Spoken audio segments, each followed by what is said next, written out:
Victoria Harrington grabbed Amelia's wrist in front of 200 people and squeezed until the coffee pot shook in her hand. "Look at her," Victoria said loud enough for the whole room to hear. A little maid playing dress-up at a gentleman's table. The laughter started at the edges of the room and moved inward like a wave. Amelia stood perfectly still, her knuckles white around the handle, her eyes fixed on the floor, every muscle in her body refusing to give those people the satisfaction of watching her break. Nobody moved to help her. Nobody said a single word. Until one man set down his glass, pushed back his chair, and stood up. Before we go any further, if this kind of story speaks to your heart, please subscribe to our channel and hit that notification bell so you never miss a new story. Drop the name of your city in the comments below. I love seeing how far these stories travel, and I read every single one. Now let's go back to Red Willow Creek, Montana, 1874, and find out what one quiet act of decency cost a man everything and gave him back so much more. The summer of 1874 arrived in Red Willow Creek the way it always did, hard and fast, and without apology, the kind of heat that pressed down on your shoulders like a hand trying to push you into the ground. The Montana Territory didn't care much for comfort, and neither did the people who had built their lives on its dry, cracked earth. They were practical people, proud people, people who believed the world had a certain order to it, and that anyone fool enough to disturb that order deserved whatever trouble came for them. Amelia Whitaker had learned that lesson the hard way. She had been 18 when she first arrived in Red Willow Creek, stepping off a stagecoach with a battered leather bag, $23, and no one waiting for her on the other side. She'd come from Cincinnati, where she had spent 4 years working in a hotel laundry for a woman named Mrs. Farrow, who had eventually closed the hotel and left town without paying a single one of her workers for the final 2 months. Amelia had used her last coins to buy her ticket west, telling herself she was going towards something rather than running from nothing. She was young enough then to believe there was a difference. 8 years later, at 26, she had learned there wasn't. Red Willow Creek was a decent enough town as frontier towns went. It had 2 general stores, a post office, a church that doubled as a schoolhouse 3 days a week, a doctor whose hands shook after noon, and a boarding house called Caldwell's, which was where Amelia had worked every single day for the past 6 years. She cooked breakfast before sunup and washed dishes past dark. She changed bed linens, scrubbed floors, carried firewood, and mended curtains that weren't worth mending. She did it without complaint, without calling attention to herself, without asking for anything beyond her modest weekly wage and the small room at the back of the building She slept with the window cracked because otherwise the heat was unbearable. She was good at disappearing. It was, she had decided, a skill. People noticed you when you made noise. They ignored you when you moved quietly and kept your eyes down and didn't remind them that you existed. And being ignored, she had learned, was often safer than being seen. The trouble was that ignoring someone and respecting them were 2 very different things, and in Red Willow Creek, the people who had money and names and family histories stretching back to before the war had a habit of confusing the 2. Margaret Caldwell, who owned the boarding house, was not an unkind woman. She was a practical one. She kept fair accounts, paid Amelia on time, and never raised her voice if the eggs were a minute late. But she was also a woman who understood the social architecture of their small town with the precision of an engineer, and she had no interest in disturbing its load-bearing walls. When she told Amelia she needed her to work the Harrington dance, she said it plainly, without apology, the way you tell someone the weather. "The Harringtons are hosting their annual summer gathering at the fairgrounds," Margaret said, setting down her coffee cup. "They need extra staff for the evening. I've agreed to send you." "Yes, ma'am," Amelia said. "You'll carry refreshments. Stay along the walls. Don't speak unless spoken to, and when spoken to, keep it brief." "Yes, ma'am. And for heaven's sake, press your uniform properly this time. Last month at the Morrison dinner, you had a crease running sideways across the front." "Yes, ma'am." Margaret looked at her for a moment with an expression Amelia had long since stopped trying to interpret. It was somewhere between pity and efficiency, which was the closest Margaret ever came to warmth. "You're a good worker, Amelia," she said finally. "Just remember where you are." Amelia had nodded and gone to press her uniform. She remembered where she was. She always did. The Harrington gathering was the social event of the summer, the kind of thing people in Red Willow Creek spent weeks preparing for and months talking about afterward. Franklin Harrington ran the second largest cattle operation in the county, and his wife Victoria ran everything else. She was a tall woman with sharp cheekbones and sharper opinions, and she had the particular talent of making every social occasion feel like an examination that most people were failing. The fairgrounds had been transformed for the evening. Long tables draped in white cloth, lanterns strung between posts. A hired quartet playing in the corner. Women in silk and taffeta and men in their Sunday suits, all arranged in careful clusters according to an invisible hierarchy that everyone understood and no one acknowledged. And somewhere in the middle of it all, Nathaniel Carter. Amelia had seen Nathaniel Carter before, the way you see a landmark noted catalogued, largely irrelevant to your daily concerns. He was 35 years old and he owned the Carter Ranch, which spread across more acres than Amelia could reasonably picture. He was not the kind of man who needed to announce himself. He was simply there, and the room arranged itself around him the way water arranges itself around a stone. He was tall, broad across the shoulders, with dark hair that needed cutting and the kind of tan that came from years of actual outdoor work rather than afternoon strolls. He dressed well when occasion demanded it, but there was always something about the way he wore his good clothes that suggested mild impatience, as if the suit was a concession he was making, and he hadn't fully agreed to all the terms. Amelia noticed all of this the way she noticed most things carefully, briefly, and from a safe distance. She had a job to do. For the first hour, she moved through the gathering the way she always did. Quietly, efficiently. A coffee pot in one hand, a tray in the other, appearing at elbows and disappearing again before anyone quite registered she'd been there. She refilled cups and cleared glasses and stepped around dancing couples without breaking stride, and not a single person in that room gave her a second glance. That was exactly how she preferred it. The trouble started the way trouble usually did, without warning and through no fault of her own. She was crossing from the refreshment tables toward the far end of the gathering, her coffee pot full, her eyes on the path between the clusters of guests, when a man stepped backward without looking. He caught her elbow. The coffee pot lurched. She twisted sharply to keep it from spilling, which put her directly in the path of Victoria Harrington, who had been approaching from the opposite direction with a glass of lemonade and an expression that said she had been looking for something to be displeased about. The collision was minor, a small jostle. Victoria's lemonade sloshed but didn't spill. Amelia caught herself immediately and stepped back. "I beg your pardon, ma'am," she said. "I'm sorry, that was my fault." Victoria looked at her. It was the kind of look that took its time. "Your fault," Victoria repeated, as if she were considering whether the phrase covered the full extent of the situation. "Yes, ma'am, I wasn't watching carefully enough." "No," Victoria said. "You weren't." Amelia waited. She had learned that waiting was usually the right response with women like Victoria Harrington. But then Victoria did something Amelia hadn't anticipated. She reached out and took hold of Amelia's wrist, not gently. The grip was sharp and deliberate, the fingers pressing in with a precision that spoke of intention rather than accident.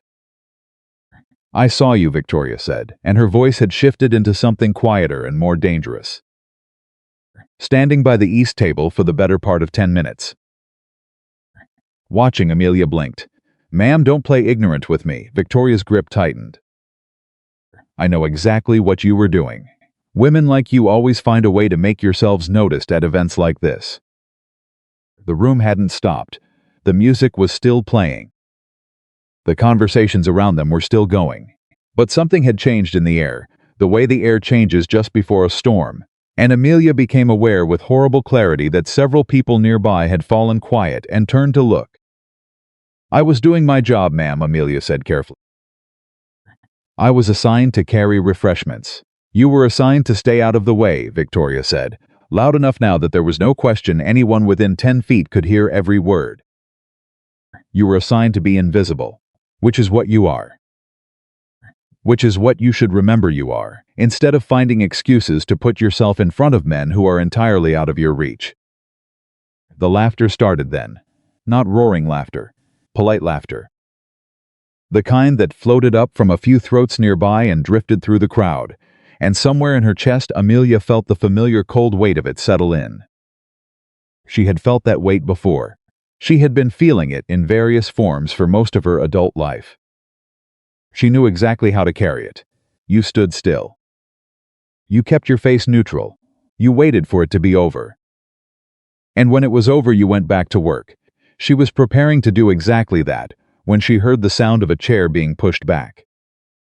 Not scraped, pushed, deliberately with the kind of quiet control that made it somehow louder than if it had been thrown. She didn't look up right away, because she had trained herself not to look up when people were watching her. But she felt the shift in attention, the way the laughter stopped, the way the nearby conversations went completely silent. And then she heard footsteps crossing the floor toward her. Measured, unhurried, she looked up. Nathaniel Carter was walking across the room. He wasn't moving fast, he wasn't moving with anger. He moved the way a man moves when he has made a decision and doesn't need anyone else's permission to act on it. He was still holding his glass. His expression was entirely calm. And his eyes were fixed on Victoria Harrington with a stillness that made Amelia's breath catch, because she had never in her life seen anyone look at Victoria Harrington quite like that. He stopped 2 feet away. "Mrs. Harrington," he said. Victoria released Amelia's wrist. It happened so quickly and so automatically that Amelia almost thought she'd imagined the grip. Victoria straightened and produced a smile that had nothing behind it. "Nathaniel," she said warmly. "Take your hand off her," he said. The smile flickered. "You already did," he said. "But I'm telling you plainly, don't do it again." The silence that followed was the kind that filled a room completely, edge to edge the way water fills a jar. No one moved. The quartet had stopped playing somewhere in the last 30 seconds. Though Amelia couldn't have said exactly when, and the absence of music made everything feel larger than it was. Victoria's chin lifted. "I'm not sure you understand what you witnessed." "I understand perfectly well what I witnessed," Nathaniel said. He set his glass down on the nearest table, but without looking away from her. "I've been watching for the past 5 minutes, this woman.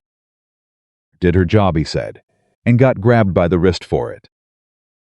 A flush climbed Victoria's neck. She was being inappropriate. She was carrying coffee.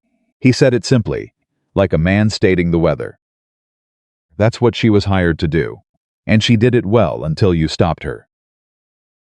Victoria's mouth opened and closed once. Amelia watched her recalibrate, watched her search for the angle that would let her recover ground, and saw the moment she found it. "Nathaniel." Victoria's voice shifted, softened, became the voice of a reasonable woman speaking to a man who had perhaps misread a situation. "I understand you're trying to be gallant. That's admirable. But you don't know this woman's history. You don't know what she—" "No," he said, I don't. I don't know her history. But I know what I watched happen just now, and I know it wasn't right." He paused. "And I think you know it, too." Victoria stared at him. He held her gaze without difficulty. Then he turned. Amelia found herself looking directly at him for the first time, close enough to see that his eyes were a dark, settled brown, the kind that didn't move quickly. He looked at her the way people almost never looked at her. Not through her, not past her, directly at her with an attention that felt both startling and, for reasons she couldn't immediately explain, oddly steady. "Are you all right, miss?" he asked. She almost said yes, fine, sorry for the trouble, the 3 words that live permanently on the tip of her tongue for exactly these kinds of moments. She had said them so many times they barely required thought anymore. But something stopped her. Maybe it was the directness of the question. Maybe it was the fact that his voice held no pity in it, only a plain and serious attention that somehow required a plain and serious answer. She said, "Thank you." He nodded once. Good. She half expected him to go back to his table then. That was the logical conclusion of the scene. He'd said his piece, restored some basic order, made his point. A gentleman's gesture, finished. He didn't go back to his table. Instead he said, "What's your blinked?" "Amelia." "Amelia Whitaker.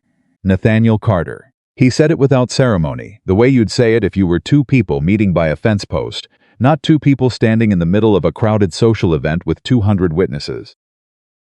"Do you work for Mrs. Caldwell?" "Yes, sir." "She speak well of you?" "She speaks plainly of me," Amelia said carefully. Which I suppose amounts to the same thing. Something shifted in his expression. Not quite a smaller. A recognition, maybe. "Reckon it does," he said. And then, because apparently Nathaniel Carter had made all his decisions for the evening and was simply acting on them in sequence, he said, "I was about to step outside for some air.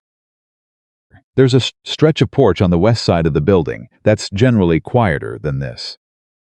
You're welcome to come, if you'd like a minute away from here." She stared at him. It was the most unexpected thing anyone had said to her in years. Not because it was remarkable in itself, it was in fact a simple and practical offer, but because it had no angle to it. She had spent 6 years learning to identify the angles in people's kindnesses, the thing they wanted in exchange, the subtle accounting that lived beneath every gesture. She looked for it in his face and found nothing.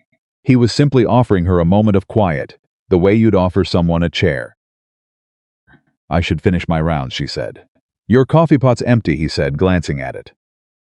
"You were heading to refill it." She looked down. He was right. "The kitchen's on that side of the building anyway," he added, without any change in tone. "I'm not asking you to do anything improper. I'm asking if you want 2 minutes of decent air before you go back to carrying trays for people who aren't going to thank you." She thought about it for exactly 3 seconds. "All right," she said. And that, Amelia Whitaker thought later many times, turning it over in her memory the way you turn over a smooth stone, was where everything began. The porch on the west side of the Harrington Fairgrounds was a simple thing. Weathered boards, a railing that needed replacing, a line of lanterns hung at wide intervals that gave more atmosphere than light. It was, as Nathaniel had promised, quiet. The music from inside was muffled. The conversation was a distant hum. Out here there was just the warm summer dark, the smell of dry grass, and a sky so thick with stars it seemed almost too abundant, like someone had been generous to excess. Amelia leaned against the railing and breathed. "You don't have to explain yourself," Nathaniel said. He was standing a few feet away, hands in his pockets, looking out at the dark. "I wasn't planning to," she said. He glanced at her. The small thing in his expression returned. "No, I didn't think so." He paused. "Victoria's been that way for as long as I can remember. Since we were children. She's never found it comfortable when the lines she's drawn aren't where she left them." "Women like her rarely," Amelia said, then stopped herself. It wasn't the kind of remark she usually made, not to strangers. Not to anyone, really. But Nathaniel didn't look surprised or offended. He nodded slowly, as if she'd said something he'd been considering himself. "You've been here long?" he asked. 6 years. Where before that?" "Cincinnati, and before that, overseas." She said the last part simply, without detail, the way she always did. Most people didn't ask further. It was the particular mercy of the frontier people were generally more interested in where you were than where you'd come from. "Overseas," he said. He turned this over once. "Long time away from home." "This is home," she said. "This is the longest I've stayed anywhere." He looked at her with that direct attention again. "Does it feel like it?" It was such a strange question. No one had asked her that before, not once in 6 years. She considered lying. She considered deflecting with something vague and polite. But there was something about standing in the dark outside a party, where she'd just been humiliated in front of 200 people, that made the usual small evasions feel particularly pointless. "Not always," she said honestly. "But sometimes," he nodded. Like that was a real answer, and he'd received it as one. They stood for a moment without speaking. It was, Amelia realized with a kind of quiet surprise, not an uncomfortable silence. She could not remember the last time she'd stood in silence with someone and not felt the need to fill it, to make herself smaller, to manage the discomfort of simply existing in another person's company. "You should know," she said finally, "that what you did in there, it was kind. But it may make things harder for you. People here have opinions about how things ought to be, and they don't take well to having those opinions disturbed." He looked at her. "You worried about my reputation, Miss Whitaker?" "I'm just being honest. I appreciate it." He paused. "For what it's worth, my reputation survived worse than a disagreement with Victoria Harrington." "It wasn't just a disagreement," she said. "You publicly took the side of a maid over the wife of one of the most prominent men in the county." "People noticed. They're gonna talk." "Let them," he said. She studied him. "You say that like you mean it." "I do mean it." "Most people say it," she said, "and then discover they mind very much." He was quiet for a moment. "That's probably true," he said. "But I've found that worrying about what people might say doesn't actually stop them from saying it. So you might as well just do what you think is right and deal with the rest when it comes." Amelia was quiet. She wanted to argue with that. She had an argument all loaded and ready, the argument that said he could afford to take that position because he was Nathaniel Carter and owned half the county. And taking the easy moral stand was a very different thing when you had every possible cushion against the consequences. She had that argument ready because it was true, and because truth was something she clung to with both hands. But she also thought, standing there in the warm Montana dark, honest with herself for once, that he hadn't said it carelessly. He hadn't said it with the breezy confidence of a man who had never actually faced a consequence. There was something weighted behind it, something that suggested the philosophy had been arrived at rather than inherited. So she kept the argument for later and instead said, "I should go refill my coffee pot." "Yes," he said. "You should." She pushed off the railing and turned toward the kitchen door. She was halfway there when he spoke again. "Miss Whitaker." She stopped. "I hope this is a good enough evening when you look back on it," he said. Despite. She turned. He was still looking out at the dark, his profile lit from the distant lanterns, his hands still in his pockets. She repeated. "Mrs. Harrington," he said. "And the rest of it." She looked at him for a moment. "You know," she said, "it might be. It might be a better evening than most." And she went inside. She didn't see him again that night. She refilled her coffee pot, and she finished her rounds, and she helped clear the tables afterward while the guests filed out in their expensive clothes, and at no point did Nathaniel Carter reappear in her part of the room. She caught a glimpse of him once, across the width of the fairgrounds, speaking to a group of men near the main entrance. He was laughing at something one of them had said, his head tilted back, easy and unguarded. She looked away and went back to work. But here was the thing about that night, the thing she turned over in her memory for weeks afterward. Not the moment Victoria had grabbed her wrist, not even the moment Nathaniel had stepped forward. What she kept returning to was the porch, and the silence, and the strange uncomplicated quality of standing next to someone who had simply asked her a question and waited for the real answer. No one did that. In her experience, people asked questions to fill space, or to establish something about themselves, or as a preliminary to something they were actually building toward. She had learned to hear the shape beneath the question, the agenda, the angle, the point. Nathaniel Carter had asked her if the place felt like home, and he'd listened to what she said, and he hadn't done anything with it at all except receive it. It was, she thought, one of the strangest and most unexpectedly generous things a person had ever done for her. And for the rest of the summer, she waited without admitting she was waiting to see if it had meant anything at all. She found out 3 days later, on a Tuesday morning, when she was in the kitchen at Caldwell's beating eggs for breakfast, and Margaret came through the back door with her marketing basket and a particular expression on her face. Nathaniel Carter came by, Margaret said, setting the basket on the table. Amelia kept beat a room? No, he needed eggs. Said he was passing through town and realized he was short. Margaret began unpacking her basket with the efficient movements of a woman who had unpacked 1,000 baskets and expected to unpack 1,000 more. He also asked after you. The fork slowed. Asked how long you'd been with me, Margaret continued, not looking up. Asked if you were reliable. I told him you were the most reliable person I'd employed in 20 years, which is true. She paused. Then he bought his eggs and left. Amelia resumed beating.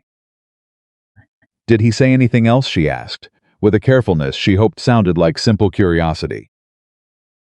He said to tell you good morning, Margaret said. Which I'm telling you now. Amelia looked at the eggs. Good morning. He had come all the way to Caldwell's, which was not, in fact, anywhere near the road that led from Carter Ranch to the main street of Red Willow Creek. She knew that perfectly well to buy eggs he probably didn't need. To ask after a woman he'd spoken to once on a back porch, and to send her a message that said good morning. She should have found this worrying. She reminded herself, a practical woman. She knew exactly what she was and what she wasn't, and what the world generally did with the difference. Instead, she thought, good morning, and smiled at her eggs. He came back on Thursday. This time he didn't pretend he needed supplies. He came in through the front door of Caldwell's at 9:30, when she was polishing the entry table, and he took off his hat when he saw her, and he said, Miss Whitaker. I wondered if you might have a few minutes. She put down her cloth. For what? Conversation, he said simply. About what? I don't know yet, he said. That's rather the point. She stared at him. He stared back. He was, she thought, either the most confident man she had ever met or the most oblivious, and she genuinely could not yet tell which. Mr. Carter, she said, I work for Mrs. Caldwell. I don't have time I already spoke to Mrs. Caldwell, he said. She blinked. You spoke to Mrs. Caldwell. She said you have until 10 o'clock before the rooms need turning down. He glanced at the clock on the wall behind her. That's 18 minutes.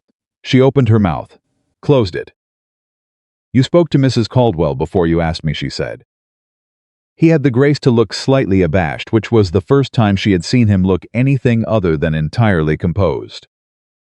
That was probably backward, he admitted. You're right.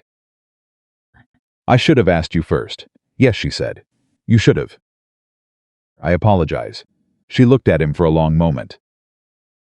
He waited without fidgeting, without filling the silence, without doing anything to manage her decision. He simply waited, his hat in his hands, his eyes steady. 18 minutes, she said. 18 minutes, he agreed. They sat on the front steps of Caldwell's boarding house in the bright Thursday morning, which was, Amelia thought, about as publicly exposed as two people in a small town could possibly be, and which was somehow also exactly right. No dark porch, no quiet edges of a party. Right there in the middle of an ordinary morning where anyone could walk past and see them and draw whatever conclusions they chose to draw. Mrs. Harrington came to call on me yesterday, Nathaniel said. Did she? Spent 20 minutes explaining why you were unsuitable. Amelia watched a horse and cart move slowly down the main street. And what did you say? I said I hadn't asked her opinion. He turned his hat in his hands once. She didn't take that particularly well. No, Amelia said. I imagine she didn't. She also mentioned 3 other women she thought would be more appropriate for me to be acquainted with. Of course she did. I told her I was capable of deciding my own acquaintances. Amelia looked at him sideways. Are you capable of that? He met her eyes. Yes. Because Victoria Harrington is a very determined woman, Amelia said, and she has known you a long time, and she has a very particular idea of how things should be, and she is not above making life difficult for people who inconvenience her. I'm aware. She'll make things difficult for me, Amelia said. Plainly, without drama, because it was simply true and there was no reason to dress it up. She already dislikes me. If she thinks you're spending time with me, she'll use every opportunity she has to make my situation in this town worse than it already is. He was quiet for a moment. That isn't, he started. Don't tell me it isn't fair, she said. I know it isn't fair. Fair has very little to do with how things actually work, Mr. Carter. I've had 8 years to study how things actually work. He looked at her, really looked at her, the same way he had on the porch, with that full, unhurried attention. What would you have me do, he asked. Stop coming. She thought about it. She thought about it honestly, which meant admitting to herself that the honest answer was not the one she was expected to give. "I don't know," she said finally. "Neither do I. But I know that I've had about 500 conversations in the past 2 years, and not one of them felt like anything at all. And I've had exactly 2 conversations with you, and both of them felt like something." Amelia looked at the street. "That's a reckless thing to say," she said. "Probably," he agreed. "No," he said. "But I'd like to." The clock in the hallway behind them chimed the quarter hour. She stood, smoothed her apron, looked down at him, still sitting on the step, his hat in his hands, squinting slightly in the morning sun. "If you come back," she said carefully, "don't speak to Mrs. Caldwell first, speak to me." He looked up. "Is that an invitation?" "It's a condition," she said. "There's a difference." He considered this. Then he put his hat on. "Yes, ma'am," he said. And he came back.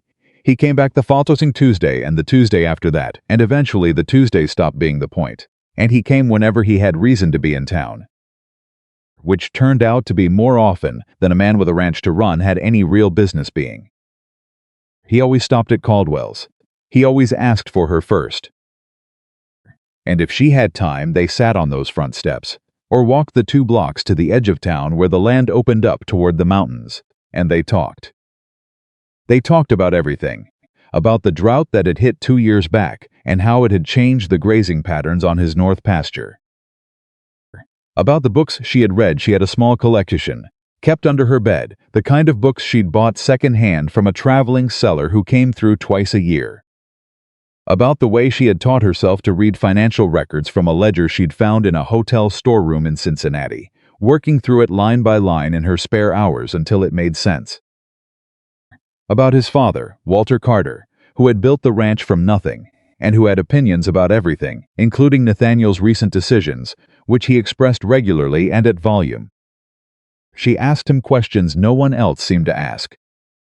Not about his wealth or his land or his standing in the county, but about what he wanted the ranch to look like in 10 years. About whether he'd ever thought of doing things differently than his father had. About what he actually thought, when he was out on the range alone, about the kind of life he was living. "People don't usually ask me that," he said once. "What do they ask?" "How many head I'm running this season, what I'm getting per pound at market. Whether I've thought about buying the Hendricks land." He paused. "Whether I've thought about getting married." "And have you?" she asked. "Thought about it." He looked at her. "Or the Hendricks land either. The Hendricks land is overpriced and the water rights are contested," he said. "And yes, I've thought about getting married. My father's been thinking about it on my behalf for approximately 15 years. "Anyone specific?" Someone specific," he said. "All of them very suitable. But," he was quiet for a moment, his eyes on the mountains. "There's a quality to talking to the right person," he said slowly, working out the thought as he spoke it, "that I didn't know I was looking for until I found it. The feeling that the other person is actually there. Actually present, that you're not just performing the conversation." He looked at her. "I don't feel like I'm performing anything when I talk to you," he said. Nathaniel, she said quietly. "I know," he said. "I know what you're going to say." "Do you? You're going to say that I'm being careless with both our reputations. That this isn't how things are done. That the gap between what I am and what you are is too wide to cross without consequences. Isn't it?" she asked. He turned to look at her fully. "I don't know," he said, "but I'm finding it very hard to care about it the way I probably should." She said nothing. The mountains sat there in the distance, patient and ancient and entirely indifferent to the small human drama being conducted at their base. "I have nothing," she said finally, not with self-pity. With the plain clarity she brought to most things. "No name, no connections, no property. What you're doing, spending time with me, defending me, coming here week after week, it creates a story.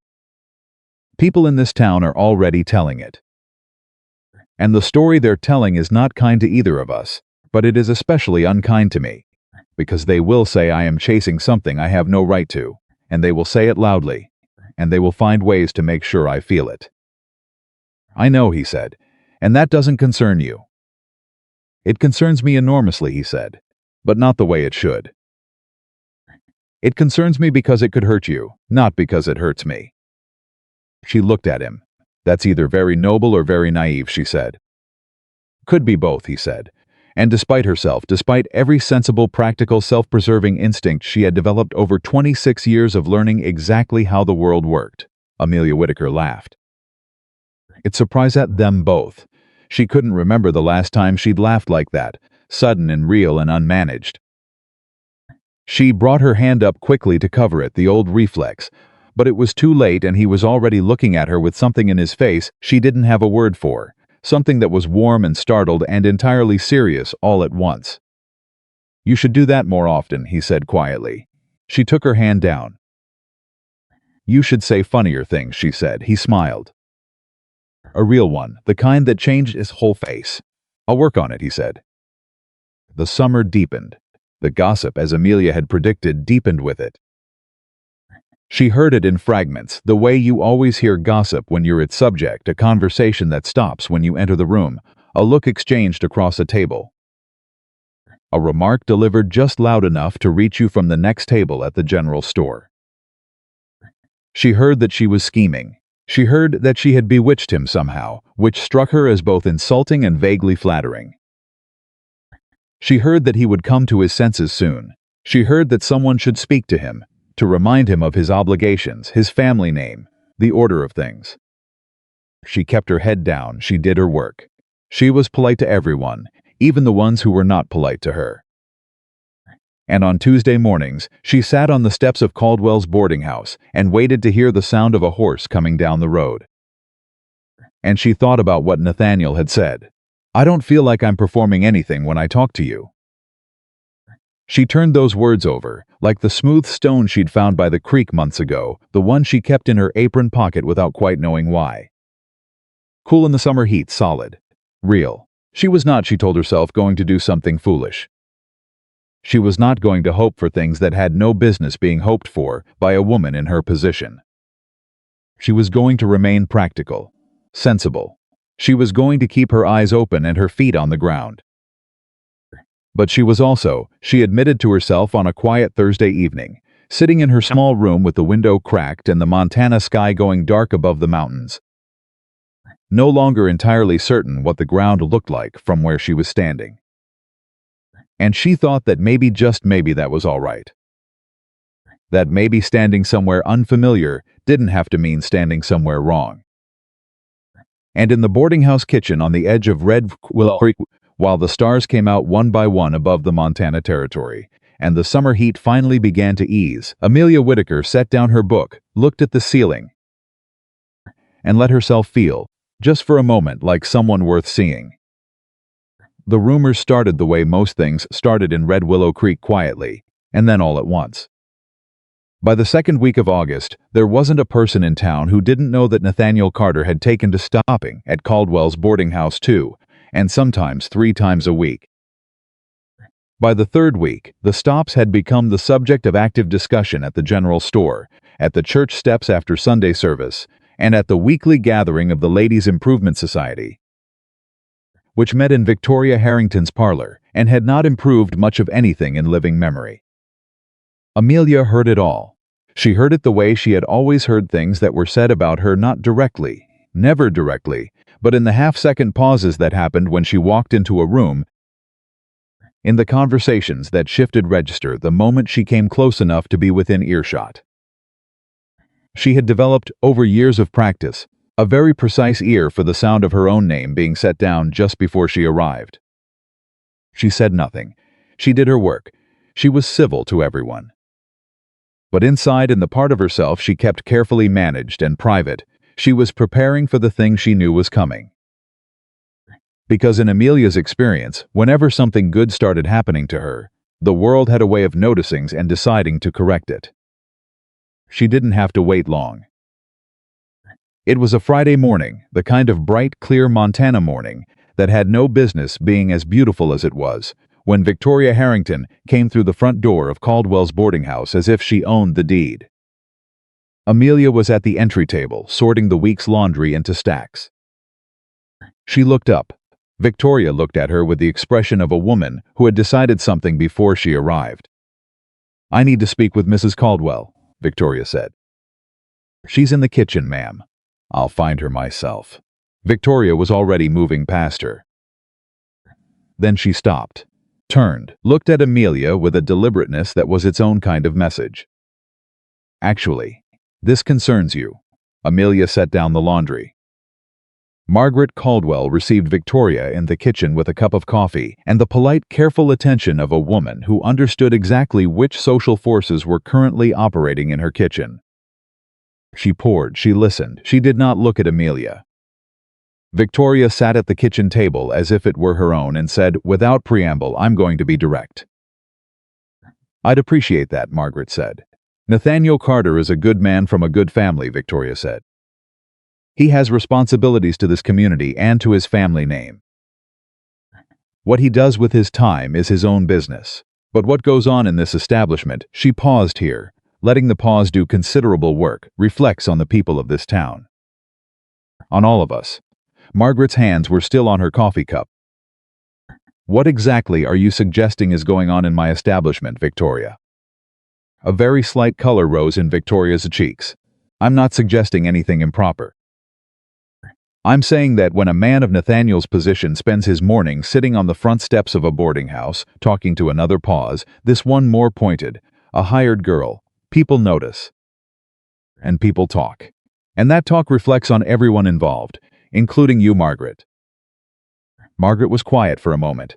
Then she said, "Amelia is one of my employees. Whatever Mr. Carter does on a public sidewalk is not my business to regulate. He's inside the building half the time. He's in the common areas. He pays for coffee when he comes in. He's a paying customer." "Margaret, I am aware of your concerns, Victoria," Margaret said, and her voice had gone to that particular flat register that meant the conversation was close to over. "I appreciate you bringing them to my attention. I'll certainly take them under consideration." Victoria looked at her for a long moment, then she looked at Amelia. "You're a smart enough girl," she said, and there was something almost like pity in her voice, which was somehow worse than the contempt. "Smart enough to know how this ends. He'll get tired of the novelty. Men like Nathaniel always do, and when he goes back to where he belongs, you'll still be here. Except it'll be harder, because people will remember and they won't be kind about it." Amelia held her gaze. "Thank you for the warning, ma'am." "I mean it genuinely." "I believe you," Amelia said. And she did. That was the worst part. Victoria Harrington was not lying. What she'd said was probably true, and she'd said it with the calm certainty of a woman who had watched exactly the sequence of events play out before and expected to watch it again. Victoria left. Margaret sat with her coffee for a long moment after the front door closed. "She's not entirely wrong," Margaret said finally. "I know," Amelia said. "Are you being careful?" "I'm always careful." "Are you being careful specifically," Margaret said, looking at her directly for perhaps the first time in 6 years, "about your heart?" Amelia looked at the kitchen table. "I'm trying," she said. Margaret nodded. "Then try harder," she said, not unkindly. "Go start on the upstairs rooms. The Kellermans are checking out this afternoon." Amelia went and started on the upstairs rooms. She was on the second landing, gathering linens, when she heard the front door open and the familiar sound of boots crossing the entry. She stopped, listened, heard Margaret's voice, low and direct. Heard the response, which was Nathaniel's. She could not make out words. She didn't try. She finished gathering the linens and went to the window at the end of the hall, and she stood there looking out at the street while the conversation concluded below her. She heard the door open again, then his voice from below the window. "Miss Whittaker." She looked down. He was standing in the street, hat in hand, looking up at her with the particular expression she'd come to recognize as his version of concern, which was different from other men's version of concerned, because it had no performance in it. "I was just leaving," she said. "Mrs. Caldwell told me to go." He paused. "She also told me Victoria came by." "She did. I'm sorry for that." Amelia looked at him. You didn't send her. No, but I should have anticipated it. He turned his hat in his hands once. Can I talk to you for a moment? I have rooms to turn down. 5 minutes. She looked at him for a long moment. Then she stepped back from the window. A minute later, she came out the front door and sat down on the steps, the way she always did, and he sat beside her, and they were, as always, in full view of anyone who cared to look. She came to tell you to end it, he said. Not a question. She came to tell Mrs. Caldwell to end it, Amelia said. Which amounts to the same thing. And is that what you want? She looked at the street. A wagon passed. The driver glanced at them with undisguised curiosity. That's not a fair question. It's the only question that matters. Nathaniel. She turned to face him. I want you to think carefully about what you're doing. Not for my sake. For yours. You have a ranch that depends on the goodwill of every landowner and business in this county. You have a father who has opinions. You have relationships that have taken decades to build, and she stopped. Gathered herself. You are spending them on someone who cannot give you back a single thing that any of those people would consider valuable. He looked at her steadily. That's not how I keep accounts. The rest of the world does. I'm not the rest of the world. You live in it, she said. We both do. And in the world we actually live in, what I am is what I am. And what you would be spending, Amelia. He said her name the way he always said it, quietly and completely, like a full stop. I've had this argument with myself already. I've had it at length, at significant volume, in the privacy of my own head. I've considered every reasonable objection. I've considered several unreasonable ones. And what I keep coming back to is this, he paused. I have been surrounded my entire life by people who want something from me. Every conversation, every invitation, every woman who smiles at me at a dance, there is a thing they want, and I am the mechanism by which they get it.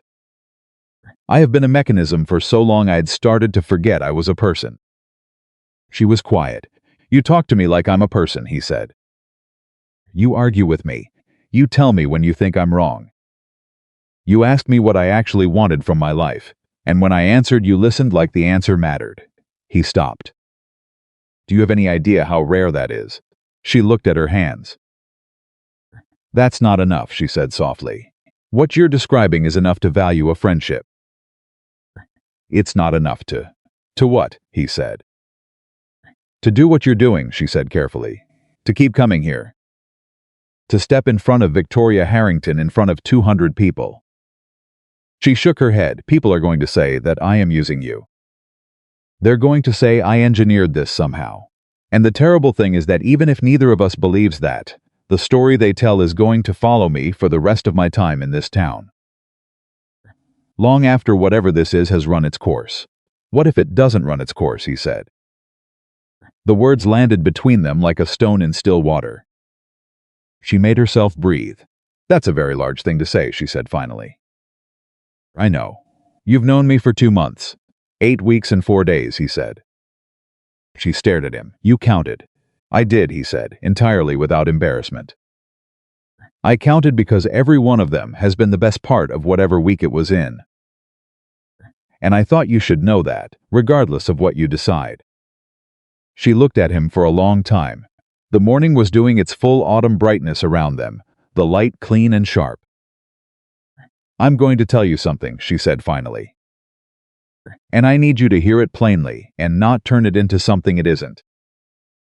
All right, I am not indifferent to you, she said.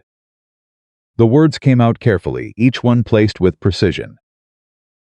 I have not been indifferent to you since the first night you stood up from that table.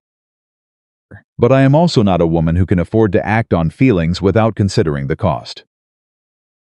I have nothing behind me, no family to return to, no money saved beyond what I need to survive, no position in this town that isn't entirely dependent on people like Victoria Harrington deciding to tolerate me. If this goes wrong, I have nothing to fall back on. He held her gaze. What would make it feel less dangerous? She thought about it, honestly, the way she did everything. Time. From you. Specifically. No more coming around just because you want to. Tell me what you're thinking. Tell me when you're uncertain. Don't handle me. I'm not handling you. You're being very careful with me, she said, which I appreciate. But careful can become a kind of management if you're not paying attention. I need you to be honest the way I'm being honest with you. He was quiet for a moment. Then he nodded. Last week, he said, my father told me I was making a fool of myself. He said it plainly, at dinner in front of the ranch hand who was eating with us because we were short-staffed. He said a carter doesn't associate with servants. He said I was going to damage everything he'd spent 40 years building, and that I clearly hadn't thought about anyone but myself. Amelia was very still. What did you say? I said he was right that I hadn't thought about anyone but myself, Nathaniel said. Because it was the first time in 15 years that I was actually certain I was doing something that was mine.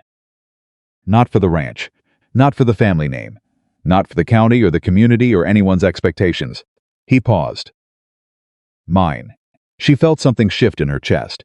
She tried to identify it and couldn't quite, only that it was large and complicated and had several things in it at once, including something very close to fear.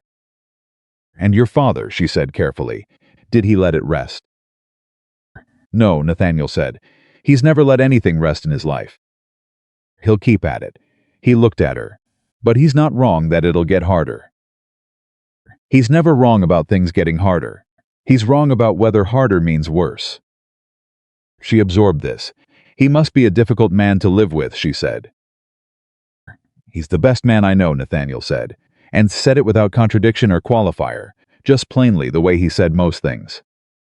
He's also infuriating and entirely convinced that his way of seeing the world is the correct one.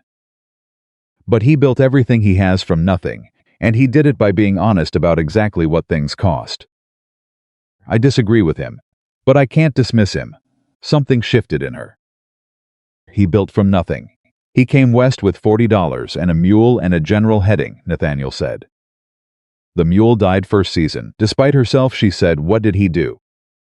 Walked, Nathaniel said.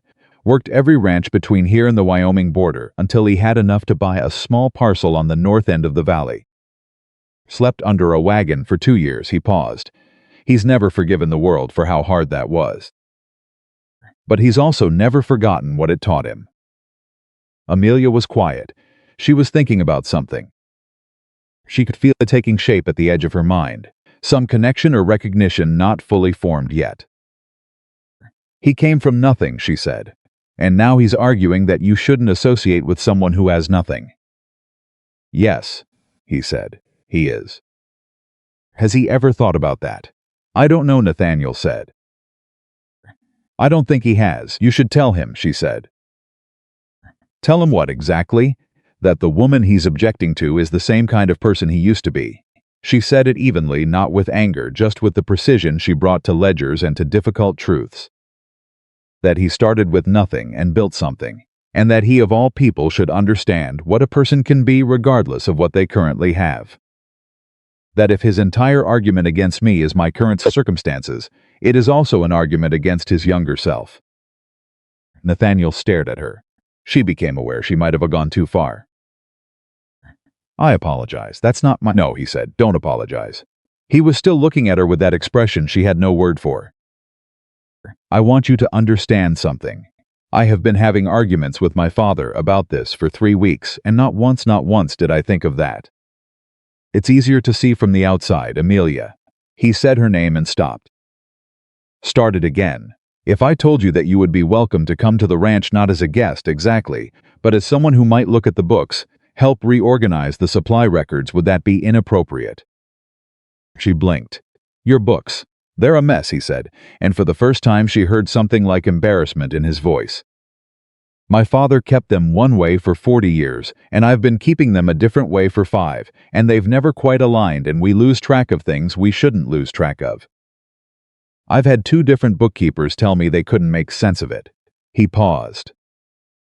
I'm a maid, she said flatly. You taught yourself financial record keeping from a second-hand ledger in a hotel storeroom, he said.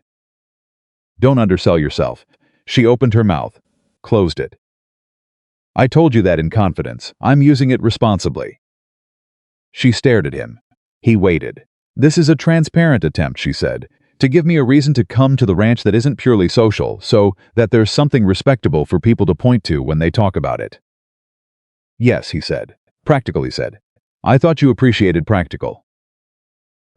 She wanted to be annoyed. She wanted to pick up the annoyance and hold it firmly between herself and whatever was happening, because whatever was happening felt very large, and she had very little experience managing large things without getting hurt. But she could not quite make the annoyance stick. Let me see the books first, she said. If they're genuinely a mess and I can genuinely help, I'll consider it. If you've manufactured a mess to give me a reason to visit, I'll know it within the first 15 minutes and I'll leave. Fair enough, he said. And I won't be paid less because I'm a woman. He didn't even blink. I wasn't going to pay you less because you're a woman. Good. She stood up, smoothed her apron. Then bring me the ledgers. He looked up at her with that expression, still unnamed, still unsettling in its warmth. Yes, ma'am, he said. The ledgers arrived 2 days later, carried by a ranch hand named Hector, who set them on the kitchen table at Caldwell's, with the expression of a man who had been asked to carry something he found mildly baffling. There were 4 of them, thick, worn at the spine, with years' worth of different handwriting, and 2 different accounting systems running simultaneously through the same pages in a way that Amelia could see immediately had been causing problems. She sat down with the first one and didn't move for 2 hours. Margaret came in at some point, looked at the ledgers, looked at Amelia, made coffee, set a cup beside her without a word, and left. When Amelia finally looked up, it was past noon, and she had filled 4 pages of her own notes. She sat back and looked at what she'd found. It wasn't fraud. It wasn't negligence. It was 2 men, father and son, both careful and both smart, operating on entirely different assumptions about how to categorize the same kinds of expenses, and never once sitting down to reconcile the difference. The result was a set of books that were internally consistent in 2 incompatible ways, which meant that every time someone tried to make sense of the whole picture, they got numbers that didn't quite add up and couldn't figure out why.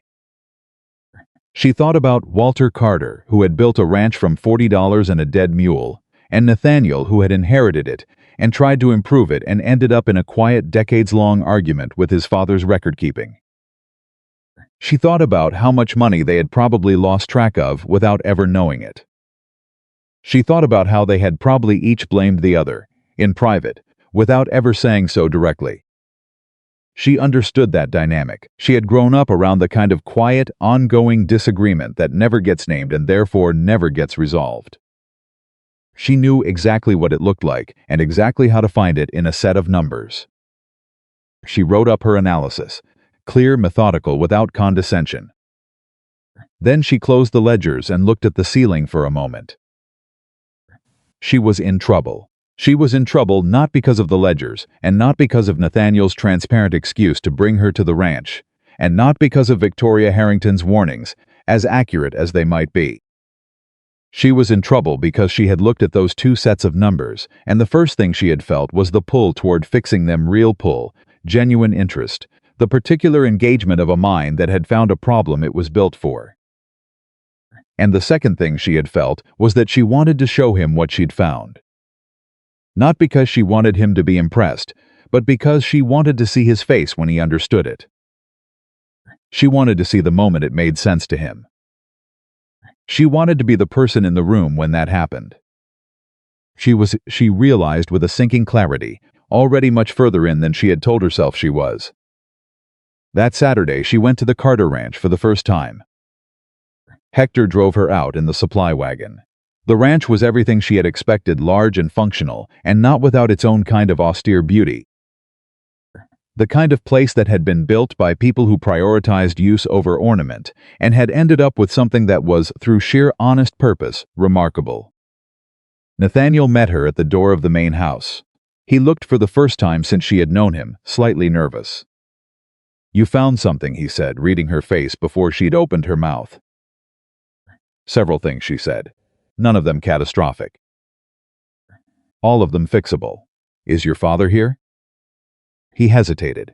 "He is. I'd like to meet him." Another hesitation. Longer. "That's, are you certain?" "The problem in your books is partly about 2 different people managing the same information in incompatible ways," she said. If I'm going to help fix it, I need to understand how both of you think about it. That means I need to talk to both of you. He's going to Nathaniel stop. Be difficult, she said. He's going to have opinions. I have found, Amelia said, that men who have opinions are generally more honest than men who are trying to be agreeable. I can work with opinions. He looked at her for a moment. All right, he said. Come in. Walter Carter was in the study. He was a man in his mid-60s, shorter than Nathaniel by 2 inches, with the weathered, compressed look of someone who had been tested by hard physical labor for most of his life and had emerged from it not smaller but denser.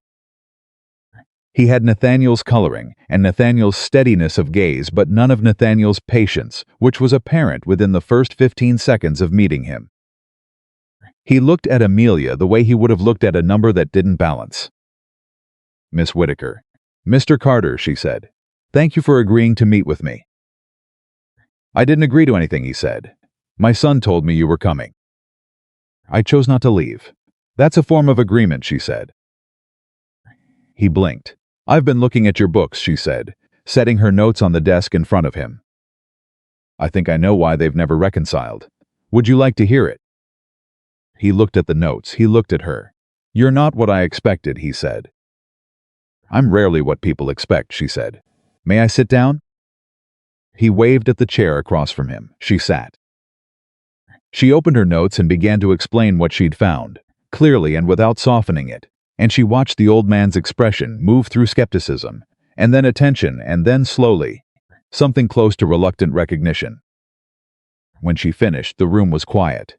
Walter looked at the notes for a long time. Then he looked at Nathaniel, who was standing near the door with an expression Amelia could not quite read from where she was sitting, but which she suspected involved some measure of vindication.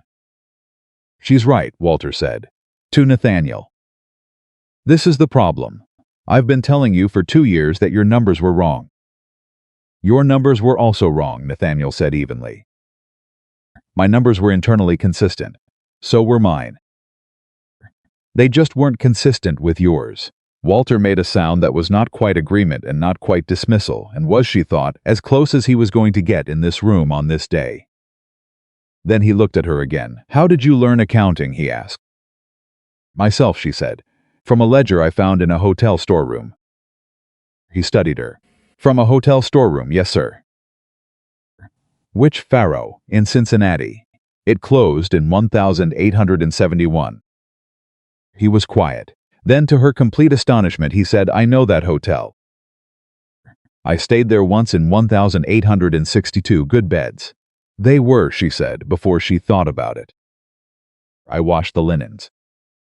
And Walter Carter looked at her for a long moment, and something shifted in his expression, so subtle she would have missed it if she hadn't been watching closely something that moved through the set of his jaw and the line of his shoulders. Some internal adjustment she couldn't name but recognized the shape of. He looked down at her notes again. Can you fix it? He asked. Yes, she said. It'll take several weeks, and I'll need both of you to be honest with me when I ask questions, even if the answers are uncomfortable. I'm always honest, Walter said. Good, she said. Then we'll get on fine. She left the ranch that afternoon with Hector driving the supply wagon and a second load of ledgers in the back, and the particular sensation of a day that had gone somewhat differently than she had planned for, and considerably better than she had let herself hope. She sat in the back of the wagon with the ledgers and watched the ranch get smaller behind her and thought about Walter Carter's face in that moment of adjustment. About 2 men who had been in quiet argument with each other's record-keeping for years, neither one willing to name it, both of them bleeding money they could have kept. About how the most dangerous disagreements were often the ones that never got spoken aloud.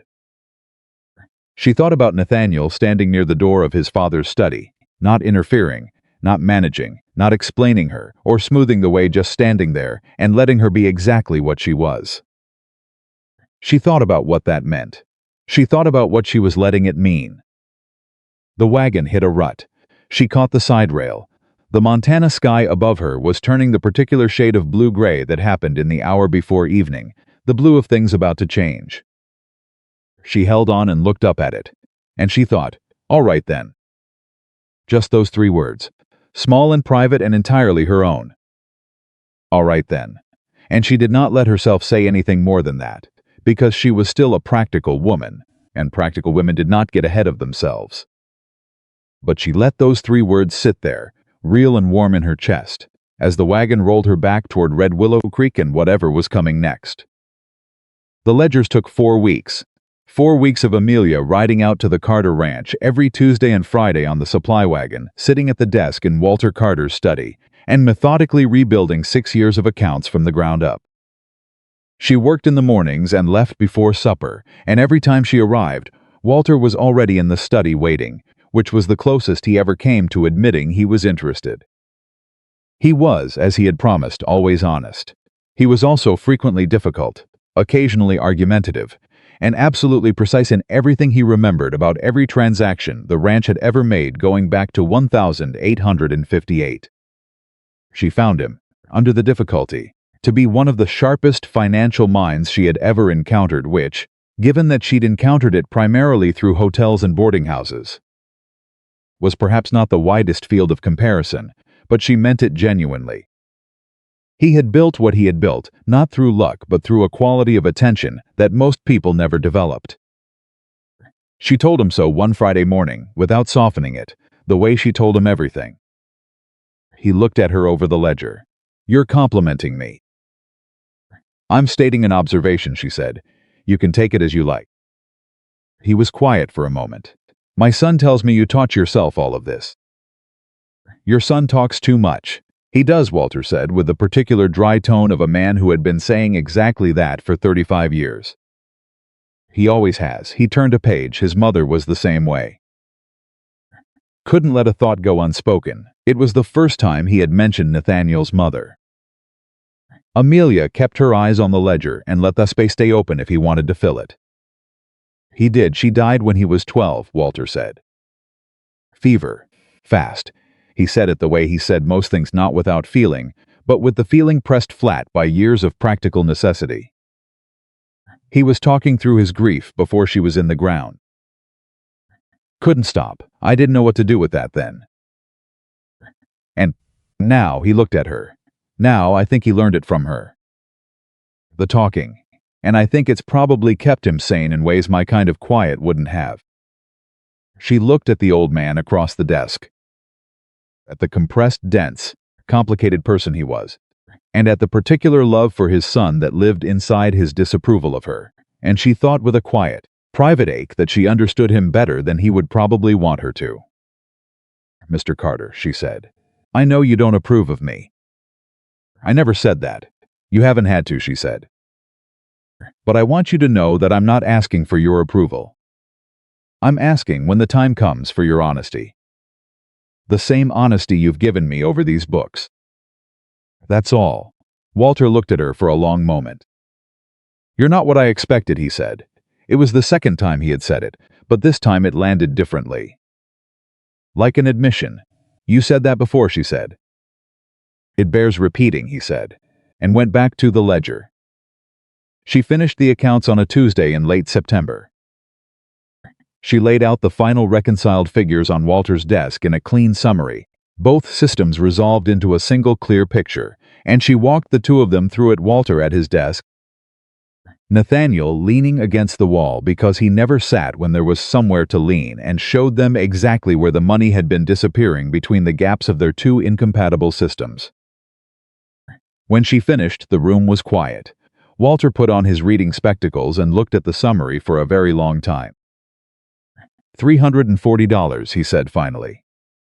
"Per year on average," she said. "Some years less." 1,870 was worse.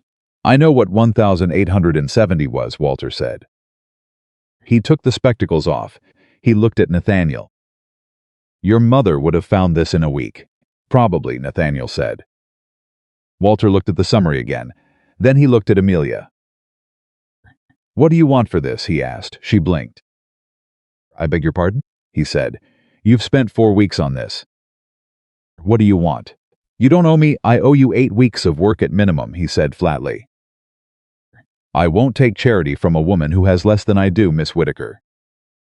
Name a number. She named a number. It was fair and she knew it. He named a number 30% higher without blinking. That's too much, she said. It's what the work was worth, he said. Don't argue with me about accounting. You'll lose. She almost laughed. She caught it in time.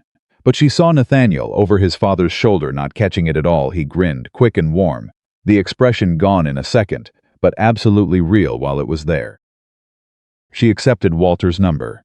On the way out, Walter stopped her at the door of the study. Miss Whitaker, he said. She turned.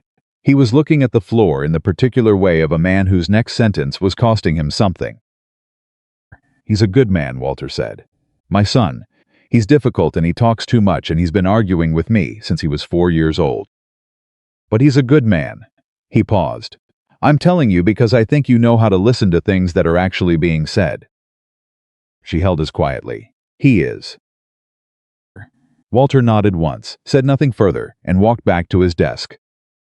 She stood in the hallway for a moment. Then she went to find Nathaniel. He was waiting by the front door, which was not a coincidence. He talked to you, Nathaniel said. He did. Was it terrible? No, she said, and she meant it entirely. Something moved through his expression. Relief, maybe. Or something larger than relief that was trying to be modest about it. He's coming around, Nathaniel said. I know it doesn't look like it from the outside. But that's as close as he gets. I know, she said. I understand him better than you think. He looked at her. What did he say? He told me you're a good man, she said. In the most complicated way possible. Nathaniel was quiet for a moment. Then he said, that's probably the most direct compliment he's given me in 15 years. I thought it might be, she said. You should treasure it accordingly. He laughed. It was a real one, the kind that arrived without warning, and she felt the familiar, dangerous warmth of it somewhere in the center of her chest and did not look away from it this time. The Founders' Celebration was announced the first week of October. It was the largest event of the year in Red Willow Creek, larger than the Harrington Summer Gathering, larger than the Harvest Dinner, larger than any single family celebration. It was organized by the town council and hosted at the fairgrounds for 2 days, with music and food and the kind of communal gathering that a frontier town used to remind itself it was a community rather than just a collection of people in proximity. And it was, Amelia knew the moment she heard about it, where everything was going to come to a head. She knew it because Victoria Harrington had come to see her. Not at Caldwell's, not with Margaret present. She had found Amelia at the general store on a Wednesday morning, standing in line at the counter, and she had come up beside her with the deliberateness of a woman who had planned the encounter and had a specific objective. I know you've been going out to the Carter Ranch, Victoria said without greeting. Good morning, Mrs. Harrington, Amelia said. Don't. Victoria's voice was quiet and sharp. We're past that. You and I warned you. You didn't listen. And now I'm going to tell you what's going to happen at the Founders' Celebration. Amelia looked at her. Franklin has spoken to 3 of the ranchers whose cooperation Nathaniel needs for the Northern Grazing Agreement, Victoria said. If Nathaniel continues this, the pause was surgical, those men will not sign. That's 3,000 acres of grazing rights he loses. Do you understand what that means for the ranch? Amelia understood exactly what it meant. She had just spent 4 weeks with those ledgers. She knew precisely how much the Carter operation depended on the Northern Grazing Network, and exactly how much it would cost to lose access to any part of it. That's a threat, she said. It's information, Victoria said. What you do with it is your choice. Amelia was quiet for a moment. The man ahead of her in line finished his business and moved away, and she stepped forward and made her purchases with steady hands and did not let a single thing show on her face. When she turned to go, Victoria was still there. He'll choose the ranch, Victoria said. Not cruelly. With the flat certainty of a woman who knew how the world operated and expected to be believed. Eventually, when it gets hard enough, when the cost gets real enough, he'll do what he has to do. They all do. And you'll still be here. You keep saying that, Amelia said. Because it keeps being true. She walked home. She sat in her room that evening with her window cracked and the cool October air coming in, and she laid out everything she knew, the way she would lay out a set of accounts. Facts on one side, cost on the other, the picture that emerged when you reconciled them. The facts were these: Victoria Harrington was not bluffing. Franklin Harrington had political relationships in this county that went back decades. If he told 3 ranchers to withhold the grazing agreement, they would withhold it. And the cost to the Carter operation would be significant, not catastrophic, not immediately, but significant and growing. The picture that emerged was one she had been preparing herself to see since the beginning, she realized. She had been building toward this calculation from the first morning she sat on those steps with him. She had been trying to make herself ready for the moment when the cost became too real to ignore.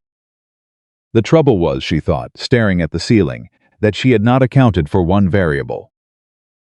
She had not accounted for what it would feel like to actually be in this. Not watching it from a careful distance, not managing her investment. Not protecting herself with qualifications and careful language and all the practical armor she had spent 8 years assembling. Actually in it. She pressed her hand flat against her sternum and felt the particular ache of something she had not let herself name directly and was now naming, quietly in the dark, with no audience and no reason to pretend. She was in love with him. Plain, inconvenient, dangerous, completely impractical love, the kind she had told herself she was too sensible for, and had apparently been wrong about in a significant way. And the question before her now was not whether she felt it. The question was what a woman who felt it, and who also understood the cost, was supposed to do. She got up early the next morning and went to the Carter ranch, without waiting for the supply wagon. She walked the 3 miles because she needed the time to think, and because by the time she arrived, she had thought it through completely enough to know what she was going to say. She knocked on the front door and Hector answered, and she asked for Nathaniel and waited on the porch, her hands at her sides, her mind steady. He came out in 5 minutes, pulling on his coat, reading her face immediately the way he always did. "What happened?" he said. "Victoria Harrington spoke to me yesterday," she said. "She told me that Franklin has spoken to the ranchers on the northern grazing agreement. She says if you continue," she stopped, started again, "if this continues, they won't sign. She said you'll lose access to 3,000 acres. He was very still. "She came to you directly," he said. "At the general store." Yes, his jaw tightened in a way she had not seen before. "She had no right." "Whether she had the right or not is beside the point," Amelia said.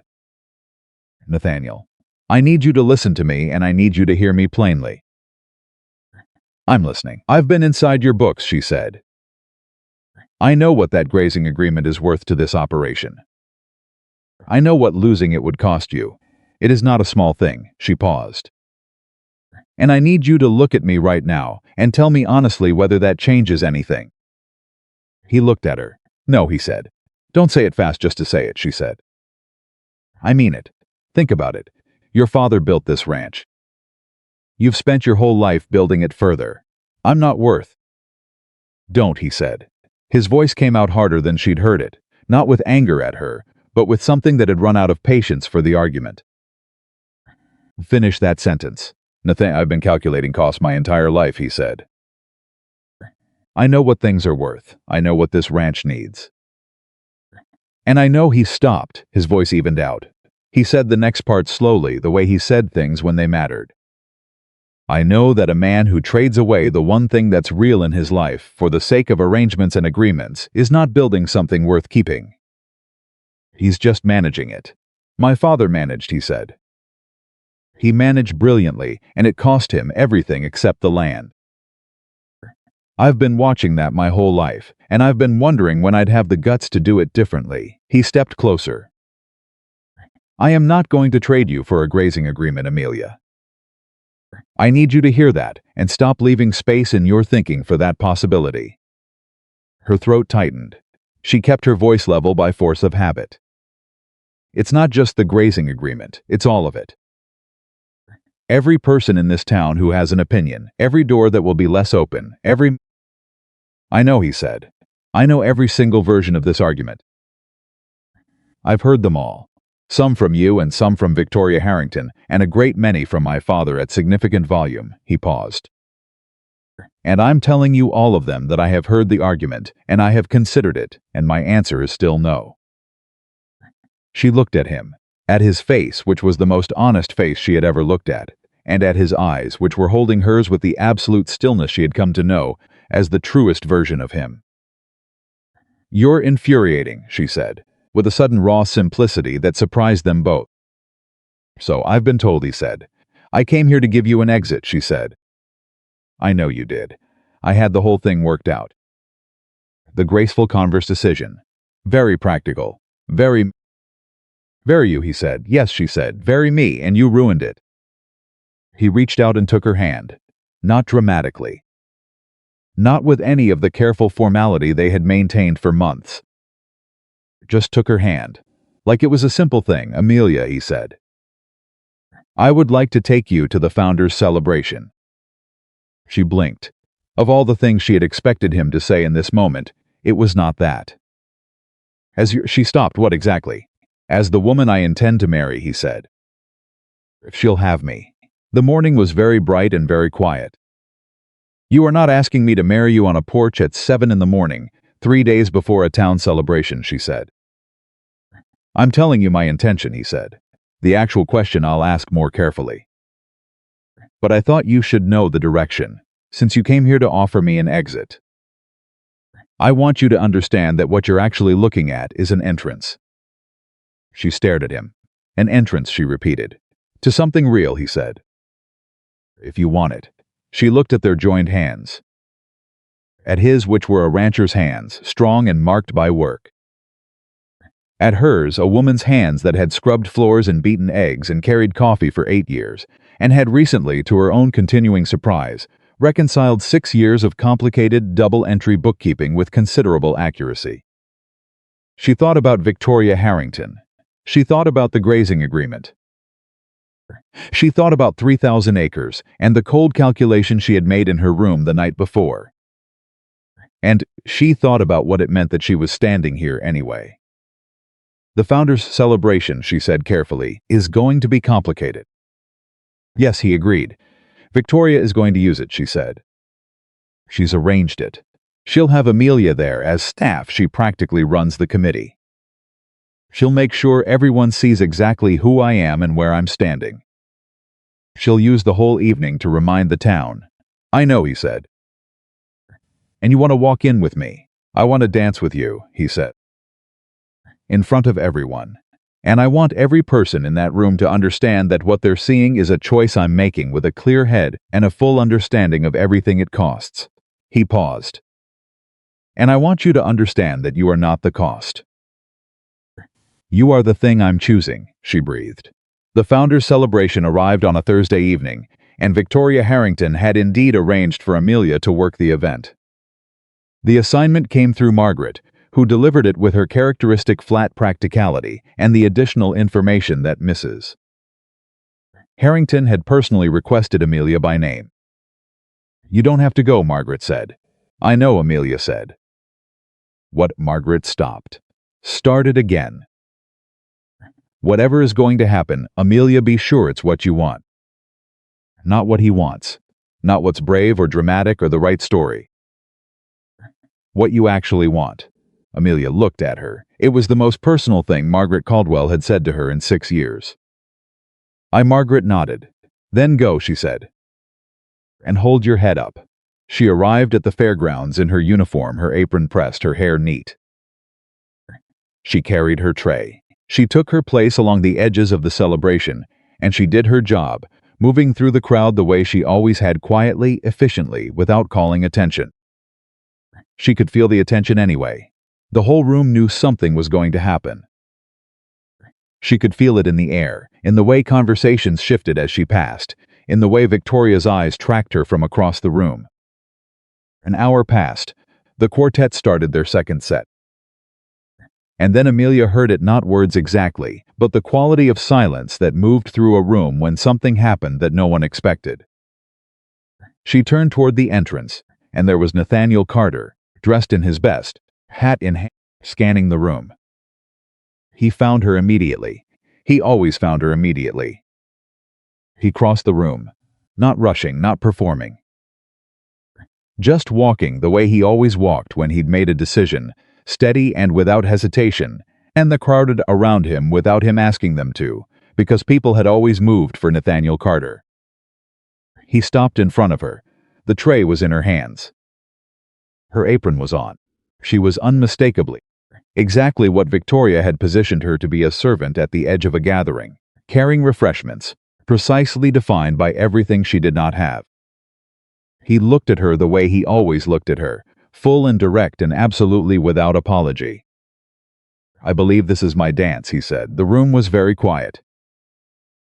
She held his gaze, and she felt it, the full weight of the moment, the cost of it, the eyes of 200 people, the presence of Victoria Harrington watching from 20 feet away, the grazing agreement hanging somewhere in the background. Every single calculation she had made about why this was too much to hope for. She felt all of it, and then she felt something else. The absolute, clear, unambiguous knowledge that she was done managing her distance from things that mattered. That she had been careful and contained and practical her whole life, and she was standing in the middle of a room in front of the only person who had ever looked at her like she was worth seeing. And the only thing she was afraid of anymore was looking back and finding she had spent her whole life calculating herself out of every good thing that had come within reach. She handed her tray to the nearest person. It happened to be a man named Cooper, a local merchant, who took it with an expression of complete bewilderment. And she took Nathaniel Carter's hand. She felt the sharp intake of breath move through the room like a wave, not one person, but many all at once. The collective response of a community that had written the story of who she was and was now watching her refuse the ending they'd assigned her. He led her to the floor. The quartet, after a moment's confused pause, began to play. And Amelia Whitaker, who had arrived in Red Willow Creek 8 years ago with $23 and a battered bag and no one waiting for her on the other side, danced. Not as a servant, not as a spectacle, not as anyone's object lesson or cautionary tale. She danced because the music was playing, and the man holding her hand was the person she had decided to trust, and she had not made that decision lightly or quickly or without full knowledge of what it cost. She had made it the way she made everything, with her eyes open and her head clear. But this time, when she looked at the number on the other side of the ledger, what she found was not a deficit. She found herself, and she held on. The music played for 4 minutes. Amelia counted them, not intentionally, but because the part of her brain that measured things could not entirely stop even now. Even in the middle of a dance floor with 200 people watching, and the whole town of Red Willow Creek deciding in real time what it thought about what it was seeing. 4 minutes, 2 songs, the quartet shifting without pause from a slow waltz into something a little more upbeat, and Nathaniel held her hand through both and did not once look at anyone except her. That was the thing she remembered afterward, not the silence when she took his hand. Not Victoria Harrington's expression, which she caught once from the corner of her eye, and which was the face of a woman revising a very long set of calculations. Not the whispers that started around the 3rd minute and spread outward through the crowd like ripples from a dropped stone. What she remembered was that for the full 4 minutes, in a room full of people who had an opinion about her, Nathaniel Carter's eyes were on her face. Only her face, like she was the only person in the room worth looking at. When the music paused between songs, he led her to the edge of the floor and stood beside her, not steering her away or tucking her out of sight. Beside her, in full view of everyone, his hand moving from hers to rest quietly at the small of her back, and she felt the warmth of it through her uniform and did not allow herself to step away from it. Because she had made her decision and she was going to stand in it. 3 people came to speak to Nathaniel in the next 10 minutes. The first was a rancher named Aldous Briggs, who shook Nathaniel's hand and said nothing remarkable except that he said it directly to both of them, including her in the acknowledgement with a nod and a miss that was short but genuine. She filed that away. The second was a woman named Clara Stanton, who had 3 daughters and who had been on the social committee with Victoria for 11 years. She came up with an expression Amelia couldn't immediately read, and she looked at Nathaniel and then at Amelia, and then she said very quietly, "You dance well, Miss Whitaker." Just that. Then she moved on. The third was Franklin Harrington. He arrived the way powerful men arrived, when they had decided to make a point slowly, giving everyone time to notice them coming, the crowd adjusting around them the way it did around Nathaniel, but with a different quality. Not respect exactly, but the awareness of consequence. He stopped in front of Nathaniel. "Carter," he said. "Franklin," Nathaniel said. The two men looked at each other. Amelia stood at Nathaniel's side and kept her face neutral, and her breathing steady and her hands very still, because she understood that she was present at a negotiation, and that the best thing she could do was be exactly what she was, without performing any version of it. "A word," Franklin said. His eyes didn't move to her. "You can say it here," Nathaniel said pleasantly. Franklin's jaw shifted. "I know you would," Nathaniel said, "but I'd prefer here. If it's something that can be said to me, it can be said in front of Miss Whitaker." The silence stretched between them.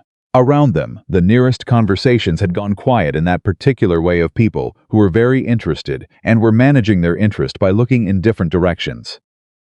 Franklin looked at her then, directly.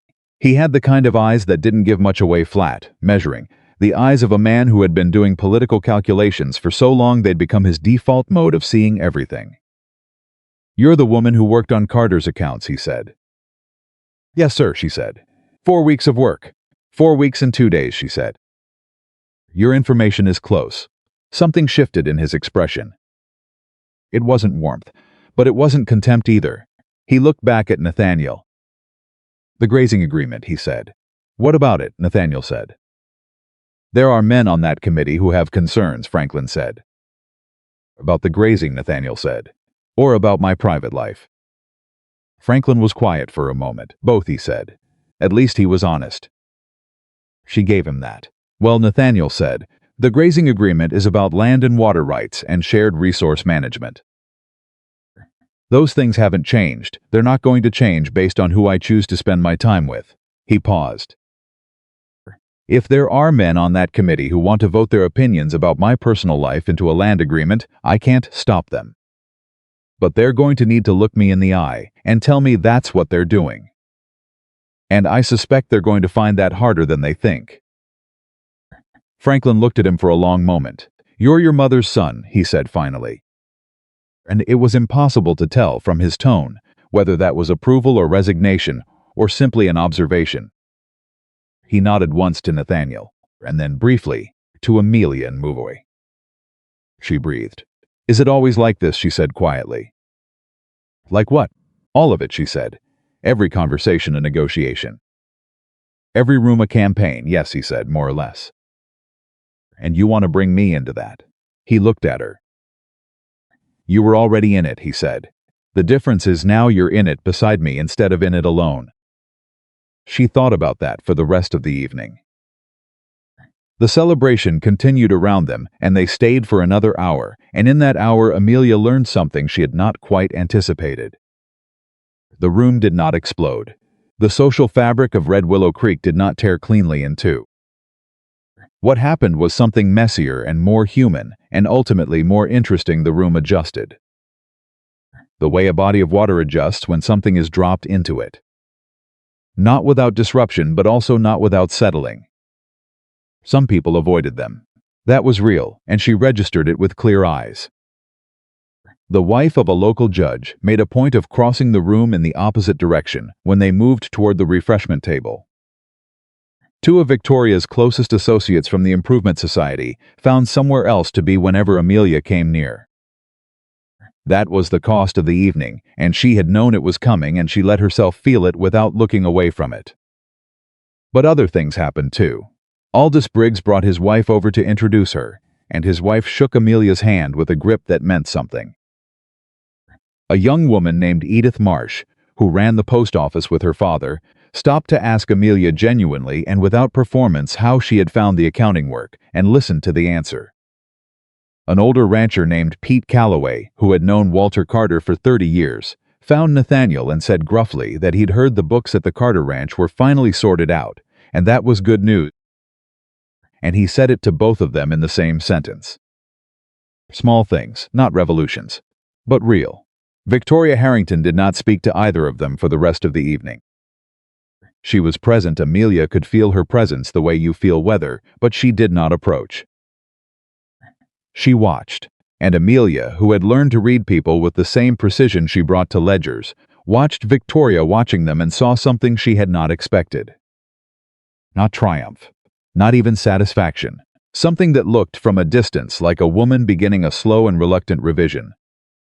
It didn't mean Victoria had changed. People like Victoria Harrington didn't change quickly, and Amelia was too practical to mistake a single evening for a transformation. But it meant the certainty had shifted, the absolute confidence that the social order would correct itself, that Nathaniel would come to his senses, that Amelia would be reminded of her place. That certainty was not as certain as it had been. That was enough. For tonight, that was enough. They left before the celebration ended, Nathaniel walking her out through the main entrance and down the road toward Caldwell's, the October air sharp and clean with the particular edge of the season turning. Well, she said. No one died. No one died, she agreed. He glanced at her. You're not going to tell me it went better than you expected. It went exactly as I expected, she said. Some worse, some better, average about what I calculated. Of course you calculated it. I calculate everything. I know, he said. I find it enormously reassuring. She looked at him sideways. Most people find it cold. Most people, he said, are not actually paying attention to what you're doing. You're not cold. You're careful. There's a difference, and you know it. She was quiet for a moment. Nathaniel, she said. Yes. I need to ask you something, and I need you to answer it without managing me. Without the careful version. All right. If Franklin follows through, she said. If the grazing committee votes against the agreement, and you lose that land, what happens to the ranch? He was quiet for a moment. Really quiet, the thinking kind. We survive us. It costs us significantly. It changes what we can run on the north pasture, and it means expanding further south, which has its own complications. My father will have more to say about it than I want to hear. He paused. It does not break us. We are not standing at the edge of a cliff. I want to be clear about that. But it hurts, she said. Yes, he said, it hurts. She turned this over. Then I want to help fix it, she said. He stopped walking. She stopped too and turned to face him. I know the grazing network in this county, she said. I learned it through your books. I know which ranchers share resources, which arrangements are interdependent, which ones Franklin can pressure and which ones he can't because they have interests that run counter to his. There are 3 men on that committee who have their own reasons not to do Franklin Harrington a political favor. I know who they are because the evidence is in the records. She paused. Let me help. He looked at her for a long moment. You're going to go to bat for my grazing agreement, he said. I'm going to apply the information I have to a problem I can actually solve, she said. Yes, Amelia. His voice had that quality in it she'd heard a handful of times, the one that meant he was trying to keep something very large in a manageable container. You understand that you don't have to. I know I don't have to, she said. Want to. There's a difference and you know it. He recognized his own words. She saw it in his face. Yes, ma'am, he said, very quietly. Good, she said. Then let's go back and you can tell me everything you know about the 3 men I'm thinking of, and we can figure out whether my read of the records is accurate. They sat on the front steps of Caldwell's until midnight, talking through names and histories, and the particular political topography of a county that looked simple from the outside and was, like most human things, considerably more complicated on the inside. Nathaniel talked. Amelia listened and asked questions and built a picture in her mind with the same methodical care she brought to a set of accounts. When they were done, she had a plan. It was not dramatic. It was not a confrontation or a grand gesture.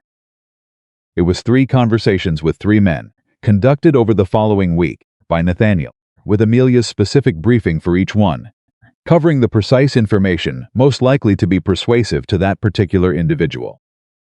She had come to understand, better at the strategy than at the execution. Not because she lacked confidence, she didn't. Or not entirely, but because her position in the county gave her very limited standing in those rooms. Nathaniel had the standing. She had the information. Together they were better than either alone. He had known that, she realized, from the moment he asked her to look at the books. "You knew I'd find this," she said as he was leaving. He paused. "Knew is strong," he said. "I hoped. You hoped I'd find political leverage in your accounting records." "I hoped," he said, "that you'd find a reason to be part of this." He paused. "The politics was a bonus," she stared at him. "That is the most indirect thing you have ever said to me." "I'm capable of indirection," he said. "I just don't find it efficient." He put his hat on. "Good night, Amelia." "Good night," she said. She sat on the steps alone for a while after he left and looked at the quiet, dark street and thought about the word part. Part of this, part of something. The way he had said it, not as an offer but as a fact, a thing that had already happened and that he was simply acknowledging. She had spent 8 years being adjacent to other people's lives. Serving in their houses, working in their establishments, appearing at their tables, and disappearing before anyone quite registered she'd been there. She had been so good at it, at being peripheral, at taking up the minimum possible space, at existing in a way that didn't disturb anything. She sat on the steps of Caldwell's boarding house and let herself consider what it would mean to stop. Not to be reckless, not to pretend the world worked differently than it did. But to stop managing herself out of the center, to stop calculating her worthiness for every space before she entered it. To be simply where she was, without the constant, exhausting maintenance of her own invisibility. She thought about it for a long time. Then she went inside and went to bed and slept better than she had in months. The 3 conversations happened over the following 9 days. The first was with a rancher named George Tilden, who had a land dispute with Franklin Harrington that went back 4 years, and had never been formally resolved, but which sat in the county records like a splinter, small, quiet, and persistently uncomfortable. Amelia had found evidence of it in the Carter Ranch books because Nathaniel had briefly mediated the original dispute, and the records of his mediation were still in the files. She briefed Nathaniel on every detail she had, and he went to see Tilden on a Wednesday morning and came back by noon. "He's not voting with Franklin," Nathaniel said, sitting down across from her at the kitchen table where she was waiting. "What did he say?" "He said he had his own opinions about what Franklin Harrington deserved." He paused. "And then he told me to bring his regards to my young lady." She looked up. His young lady. His words, Nathaniel said, and the expression on his face was the one she had no word for still, warm and unmanaged. I didn't correct him. She looked back at her notes. "Good," she said, with a composure she was approximately 60% actually feeling. The second conversation was with a man named Orville Sandstrom, who ran the Grazing Committee's Northern Division and who had, according to Amelia's analysis of several years of supply records, a long-standing informal arrangement with the Carter Ranch that had been quietly beneficial to both parties and which he had every incentive to preserve. Nathaniel went to see him on a Friday. Orville, it turned out, had already been thinking along similar lines and needed very little persuading. He also, apparently, expressed some pointed opinions about Franklin Harrington's habit of using the Grazing Committee as a personal instrument, which Nathaniel relayed with some satisfaction. "Two," Amelia said. "Two," Nathaniel confirmed. "The third one is harder," she said. The third was a man named Henry Marsh, the father of the young woman from the post office, Edith, who had talked to Amelia at the celebration. Henry Marsh had no particular dispute with Franklin Harrington, and no especially strong incentive to defy him. What he had, according to Amelia's read of the records, was a quiet and ongoing interest in maintaining relationships with multiple powerful parties, rather than committing strongly to any one of them. He was, she had concluded after considerable analysis, the kind of man who responded to being made to feel important. She told Nathaniel this. Nathaniel considered it.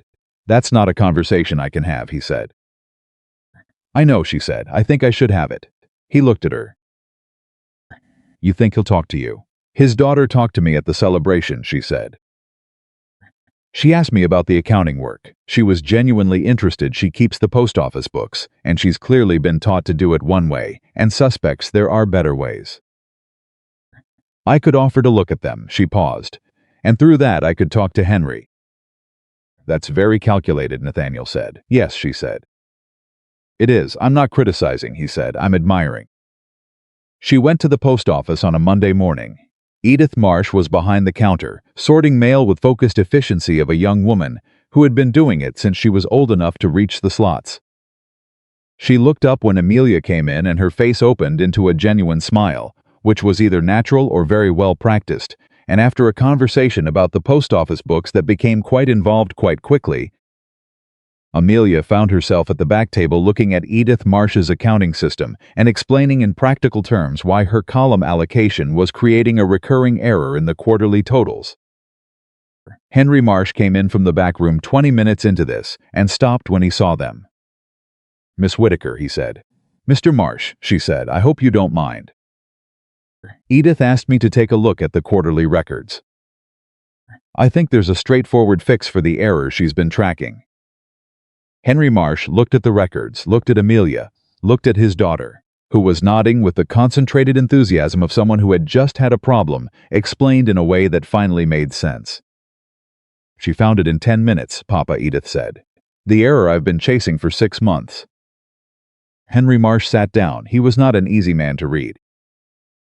He had the same quality as Franklin Harrington, the careful, measuring attention of someone who processed everything before displaying a response. But where Franklin's calculation felt like strategy, Henry's felt more like caution. Like a man who had been caught out once and had decided never to be caught out again. She laid out the fix for the quarterly error, step by step, and when she was done, he looked at it for a long time. You worked on the Carter accounts, he said. Yes, sir. My daughter says you sorted out a 6-year mess in 4 weeks. 4 weeks and 2 days, she said. He almost smiled. Where did you learn this? She said. I learn most things myself. It's slow, but it sticks. Miss Whitaker, he said. I'm going to be direct with you. I appreciate that, she said. I know why you're here, he said. I don't mean the books.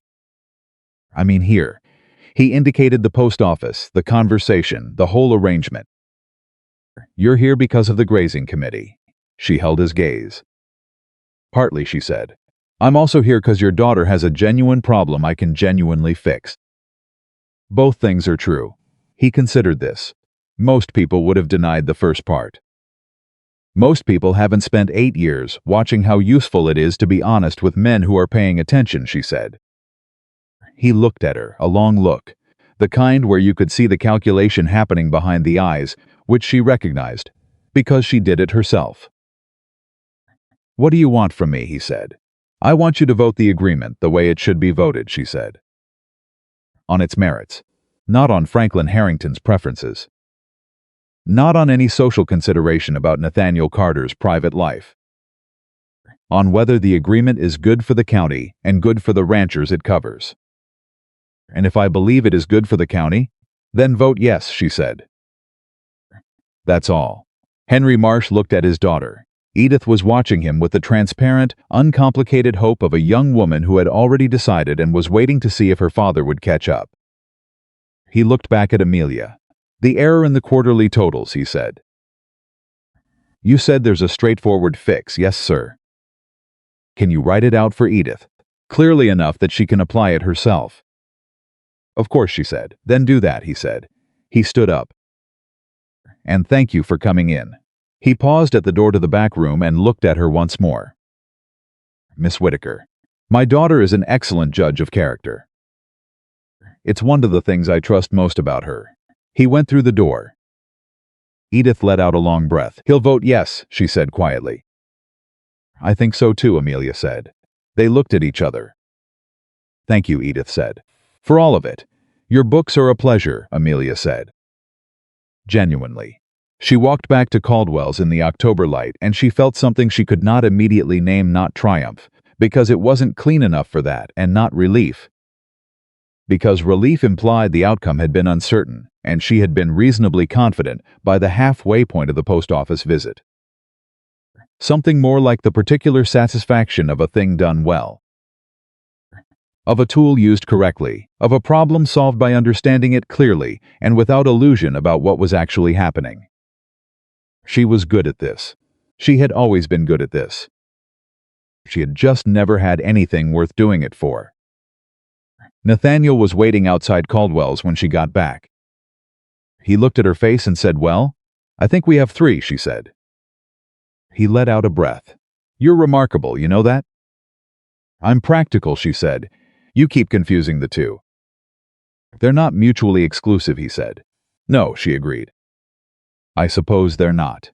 The grazing committee met on a Thursday morning 2 weeks after the founder's celebration.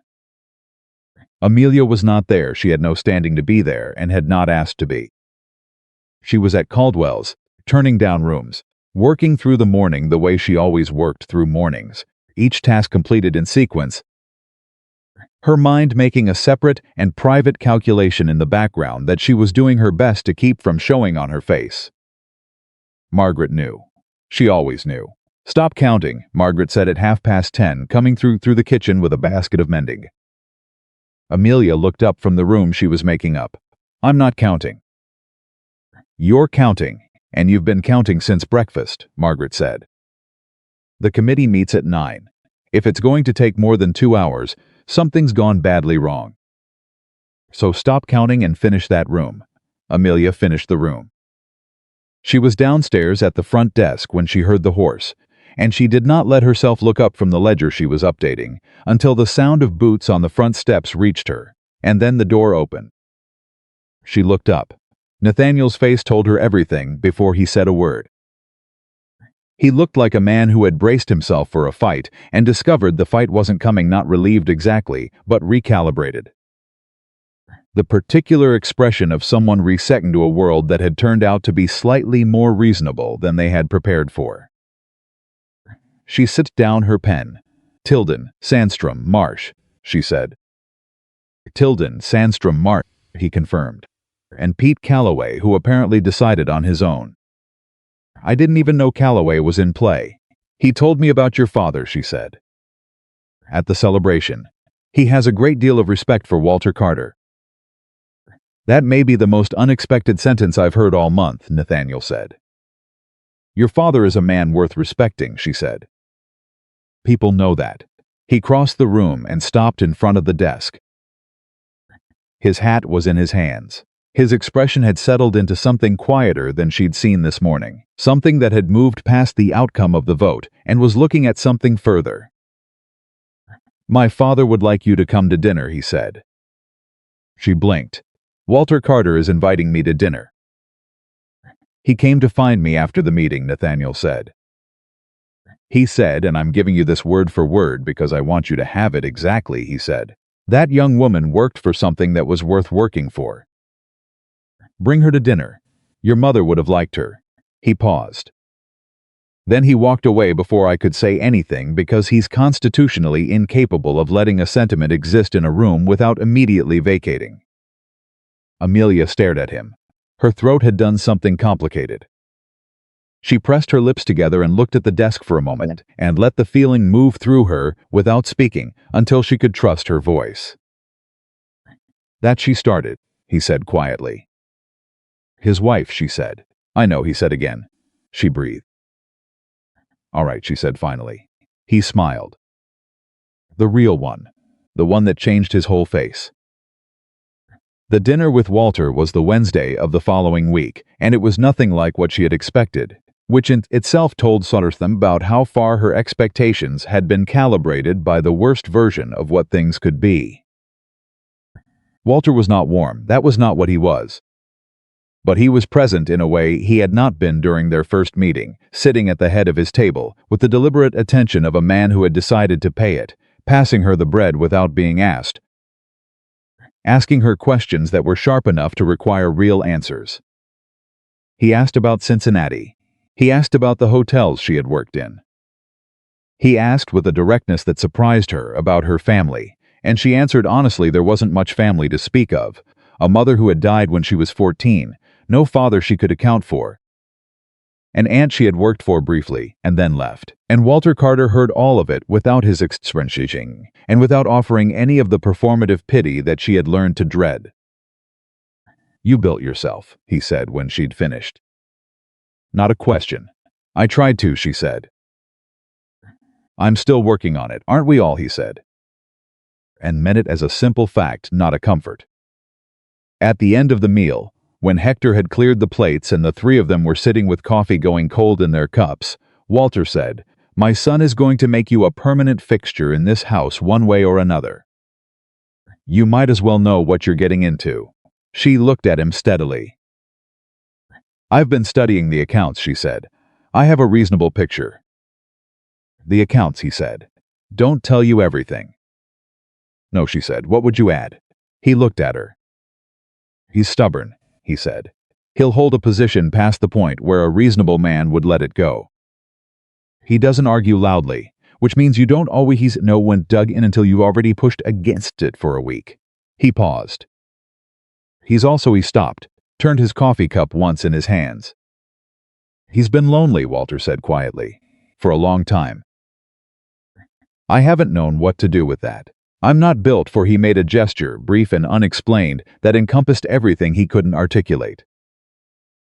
"But I've known it was there, and I've known what it costs a person." She was quiet. "He isn't lonely now," she said carefully. "I want you to know that." "Walter," he said. And that was the closest Walter Carter came, in her presence, to saying that he approved. She received it the way she had received everything from him, as information to be valued, without pressing for more than what was given. On the drive back to Caldwell's, sitting beside Nathaniel on the seat of the ranch wagon, with the November stars spread out above them, and the cold air making her grateful for her coat, she said, "He's afraid of losing you." Nathaniel glanced at her. "The loneliness he described," she said. "He's watched you carry it, and he's felt responsible, and he hasn't known what to do about it, so he's managed it instead. Managed what you did and who you saw and what he thought your choices should be." She paused. "He's a man who manages what he can't fix. I understand that particular pattern." He was quiet for a moment. "Are you describing him or yourself?" She thought about it. "Both probably," she said. "But I'm trying to stop." He reached over and took her hand. Right there. In the cold dark, with no audience and no reason except that he wanted to. "I know," he said. She held on. The week after dinner at the Carter Ranch, Victoria Harrington came to Caldwell's one more time. Amelia was alone in the kitchen when she heard the knock at the back door, which was not a Victoria Harrington kind of entrance. And when she opened it, she found Victoria standing on the back step, looking like a woman who had argued with herself extensively about whether to be here, and had not fully resolved the argument. "Mrs. Harrington," Amelia said. "I won't keep you long," Victoria said. "Come in," Amelia said. Victoria came in. She sat at the kitchen table without being asked, which was very Victoria, and she folded her hands on the table in front of her and looked at them for a moment before looking at Amelia. "I owe you an apology," Victoria said. She said it quickly, the way you say things when you've been rehearsing them and need to get them out before you lose nerve. "For the summer grabbing your wrist. She stopped. "That was not who I want to be." Amelia sat down across from her. She looked at Victoria Harrington, really looked at her, the way she looked at accounts and records and people's faces when she was trying to understand rather than react, and saw something she had not expected. Not contrition, exactly. Not quite. But the particular exhaustion of a woman who has maintained a very elaborate position for a very long time and is beginning to feel the weight of it. "Why are you here?" Amelia asked. Not unkindly.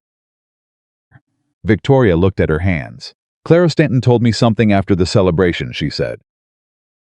"She told me she'd watched me in that room and that she said I'd looked afraid. Not righteous." She paused. "I've been thinking about that for 2 weeks." Amelia said nothing. Victoria stopped, started again. "I'm not a cruel person. I know that's exactly what a cruel person would say. But I'm telling you because it's true and because the things I've said and done to you this summer were not about you." "I know," Amelia said. Victoria looked up quickly. "You were afraid," Amelia said. that Nathaniel was changing something. That the order of things you understood and had built your life inside was going to shift, and you didn't know what that meant for your place in it. She paused. I understand that fear. I've spent most of my adult life experiencing a version of it. I don't hold it against you. Victoria stared at her. You're very, she started, and then seemed to run out of the word she was looking for. Practical, Amelia said. I was going to say generous, Victoria said. But I suppose those aren't mutually exclusive either. Amelia almost smiled. It was an echo of something Nathaniel had said, and she thought he would find it fitting. Victoria asked. It was a genuine question. The map territory had ended, and she was asking for directions. I don't know, Amelia said honestly. We find out, I suppose. Same as everyone. Victoria looked at her for a long moment. Then she nodded once and stood up. He chose well, she said at the door. She didn't look back when she said it. She said it to the door, which was very Victoria. I didn't think so at first. And she left. Amelia sat in the empty kitchen for a while after. She thought about the summer, the grab of a wrist in a crowded room, a porch in the dark ledgers, and step fronts and Tuesday mornings and a dance floor. She thought about the particular long geography of how things changed, how they almost never moved in straight lines, but in the crooked backtracking paths of actual human beings negotiating actual human lives. She thought about what it had cost. She thought about what she had found on the other side of paying it. She got up, washed the coffee cups Victoria had not used, put them back on the shelf, and went to press her dress for dinner at the Carter Ranch on Sunday. She was still a practical woman. She was also, she thought, smoothing the fabric under her hands, something she had not been this time last year, or the year before, or any of the years before that. She was a woman who had stopped calculating herself out of the center of her own life, who had stopped letting the fear of what things cost talk her out of the things worth paying for. She was a woman who had decided. And she pressed the dress carefully, the way she did everything, with full attention and without shortcuts, and she hung it on the hook behind her door, and she went to bed early, because Sunday was coming, and she intended to be ready for it. Sunday dinner at the Carter Ranch became a fixed point in the turning of the weeks. Not officially. No one declared it. It simply became true the way most real things became true gradually, without announcement. Until the day Amelia realized she had been doing it for 6 consecutive Sundays, and that the absence of it would have felt like a missing step on a familiar staircase. Walter set a place for her without being asked by the 3rd week. Hector, who had initially regarded her arrival with the cautious neutrality of a man who had worked far harder long enough to know that neutrality was the safest position when the boss was in a complicated mood, had by the 5th week started leaving her coffee on the desk in the study without being asked, because she always wanted coffee when she sat down with the books, and he had noted this and acted on it. These were small things.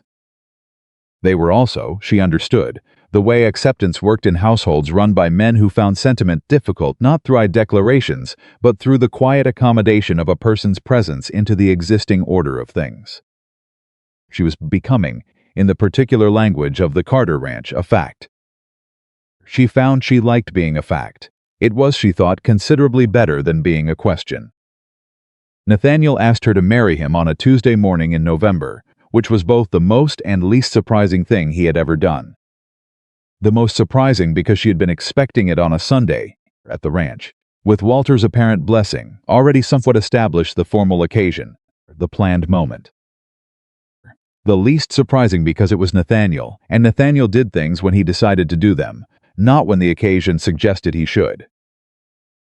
She was at the front desk at Caldwell's. He came in the front door at 8:30, which was earlier than he usually came, and he walked directly to the desk and he said without preamble, without preparation, Amelia, "Will you marry me?" Not a question exactly. Or rather a question said with such complete conviction about the answer that the grammatical mark seemed beside the point. She looked up from the ledger. He was standing at the desk with his hat in his hands, and his expression was the most unguarded she had ever seen it, not nervous exactly, but open in a way that cost him something. The careful composure he usually maintained set aside completely, everything underneath it visible. "Yes," she said. He let out a breath. "Good," he said. "That's good." She looked at him. "You were uncertain." "I was not uncertain about the question," he said. "I was uncertain about the morning. I thought about Sunday at the ranch. I thought about somewhere more arranged. And I woke up this morning," he said, "and I thought I know her answer. And I thought, why am I waiting for the arranged version of a thing that's already true?" She held his gaze. "You thought correctly," she said. He smiled. The full one.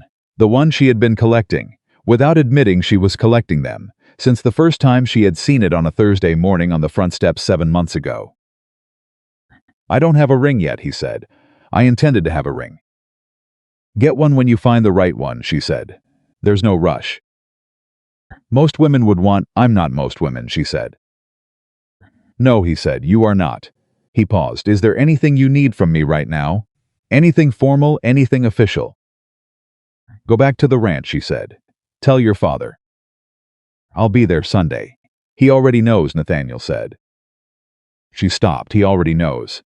"He knew before I did," Nathaniel said. "Or he decided before I acted on it. He told me last week that if I was going to do it, I should do it." He said. He paused, and she saw something move through his face. He said that a woman who showed up for the hard things before she was asked to was a woman worth keeping. He said I should go ask you before I talked myself into waiting for a better moment. She looked at the desk. She breathed. "Your father," she said carefully, "is a remarkable man." "He would find that embarrassing," Nathaniel said. "I know," she said. "Don't tell him I said it." He put his hat on. "Sunday," she said, and he left. She stood at the desk for a full minute after the door closed, not moving, her hands flat on the open ledger, the morning light coming through the windows and the quiet of Caldwell's boarding house around her. Then she picked up her pen, and she finished the entry she had been working on when he walked in, because she was still herself, still practical, still a woman who finished what she started, regardless of what happened in the middle of it. But her handwriting, for the rest of that morning, had a lightness to it that Margaret noticed and did not comment on, which was its own form of kindness. The news moved through Red Willow Creek the way news always moved, faster than anyone had a right to expect, carried on the invisible current of a small community's constant low-level attention to itself. By Wednesday, Amelia had heard it mentioned in the general store. By Thursday, it had reached the post office. And on Friday, Edith Marsh came into Caldwell's specifically to shake her hand and say, with a brightness that was entirely genuine, "I told my father this was coming." "Did he agree?" Amelia asked. "He said he wasn't surprised," Edith said. "Which from Papa is practically a celebration." Clara Stanton sent a note. It was short and without excessive sentiment, which was the form of note Amelia appreciated most. It said that she wished them both well, and that she thought the town would be the better for it, and she signed it plainly. Amelia kept it in the small box under her bed, where she kept the few things that mattered enough to keep. Victoria Harrington sent nothing, but on the Saturday morning following the announcement, Amelia passed her on the main street of Red Willow Creek, and Victoria stopped and looked at her and said, "Congratulations, Miss Whitaker." She said it the way she said everything precisely, without excess, and then she kept walking. It was not warmth, but it was acknowledgement offered in public, with other people present. And from Victoria Harrington in this town, that was something. Amelia was honest enough with herself to know it. The wedding was in January, which Nathaniel had wanted to wait for, because he said January in Montana was the only month that felt genuinely still, like the whole territory had agreed to take a breath. And he wanted to get married in a moment that felt like a breath rather than an event. Amelia had agreed, partly because she found the logic sound, and partly because she needed the weeks between November and January for reasons of her own. She needed the time to settle something she had been carrying since the summer, something that had quietly refused to put itself down even as everything around it resolved. It had to do with the woman she had been when she arrived in Red Willow Creek 8 years ago, and the woman she was now, and the particular distance between those 2 points, not the distance of success or failure, but the distance of becoming. of whatever process had been happening inside her all along, through every invisible morning and every careful calculation and every moment she had looked at a cost and weighed it and decided what she was willing to pay. She took long walks in November and December, the kind that had no destination and no purpose except to move through the cold air and think. She walked to the edge of town and sometimes past it, out along the road that led toward the mountains, and she thought about everything and nothing and the particular quality of her own life when she looked at it clearly. She had arrived with nothing. That was true. She had $23 and a bag and no one waiting. But she had also arrived with everything she actually was. The mind that taught itself from a second-hand ledger. The patience that watched and waited and understood before it acted. The honesty that had ultimately been the thing that made every good thing possible. The honesty in a kitchen argument with Walter Carter, in a conversation on a back porch, in a general store confrontation with Victoria Harrington, in a post office with a man who was paying attention. She had not built herself from nothing. She had built herself from herself. That distinction mattered to her. She turned it over on those cold December walks until it was smooth and certain in her mind. She wanted to carry it into the marriage clearly, into the life she was about to make, into everything that was coming. She wanted to walk into it knowing exactly what she was bringing. Not Nathaniel's name, not the Carter Ranch, not the social position that came with both. Herself. The thing she had been all along, the thing nobody had noticed until one man at a crowd dance set his glass down and stood up. She was going to need to keep knowing that. She was going to need to keep being that woman even when it was easier to fold into the easier, softer shape of someone else's life. She knew herself well enough to know the temptation would exist. And she intended to resist it, not because she didn't want the life she was choosing, but because the life she was choosing would only be worth having if she was fully in it. She talked to Nathaniel about this on a Sunday in December, sitting in the study at the ranch while the winter light came through the window, and Walter was somewhere else in the house, doing something that produced occasional sounds of productive industry. "I want to keep working," she said. He looked up from the ledger he'd been reviewing. "Of course, not as a maid shed, or not only. I want," she paused, organizing the thought. "There are ranches in this county that have the same problem yours did. Two systems that won't reconcile, years of records that don't add up, money disappearing between the gaps. I could fix those. I could charge for it. She stopped again. "I could be useful in a way that's mine." He set the ledger down. "Amelia," he said, "did you think I was going to argue with that?" She looked at him. "I thought you might think it was unnecessary. That once we were married, the finances of the ranch would be." "You are not going to become an extension of my finances," he said. "You are going to be my wife, which is a separate thing entirely." He paused. "I have watched you, over the past 4 months, take a set of problems that had been defeating everyone around me for years and solve them with a clarity that I find," he stopped, finding the word, "I find humbling, actually.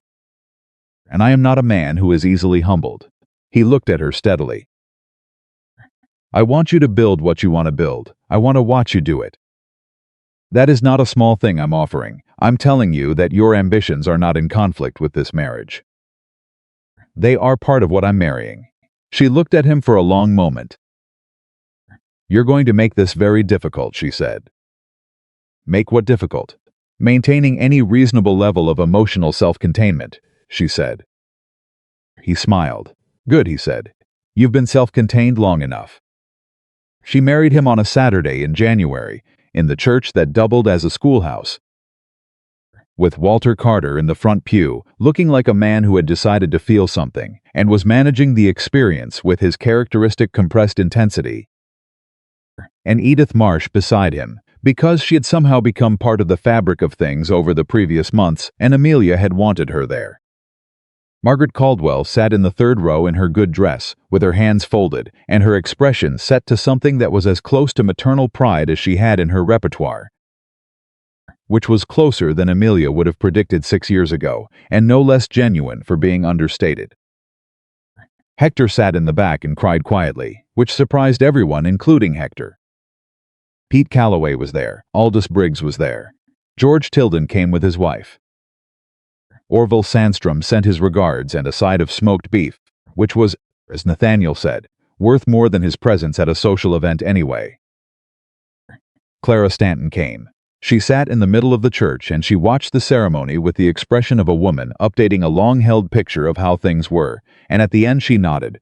Once, the way you nod when something has resolved the way you had been quietly hoping it would.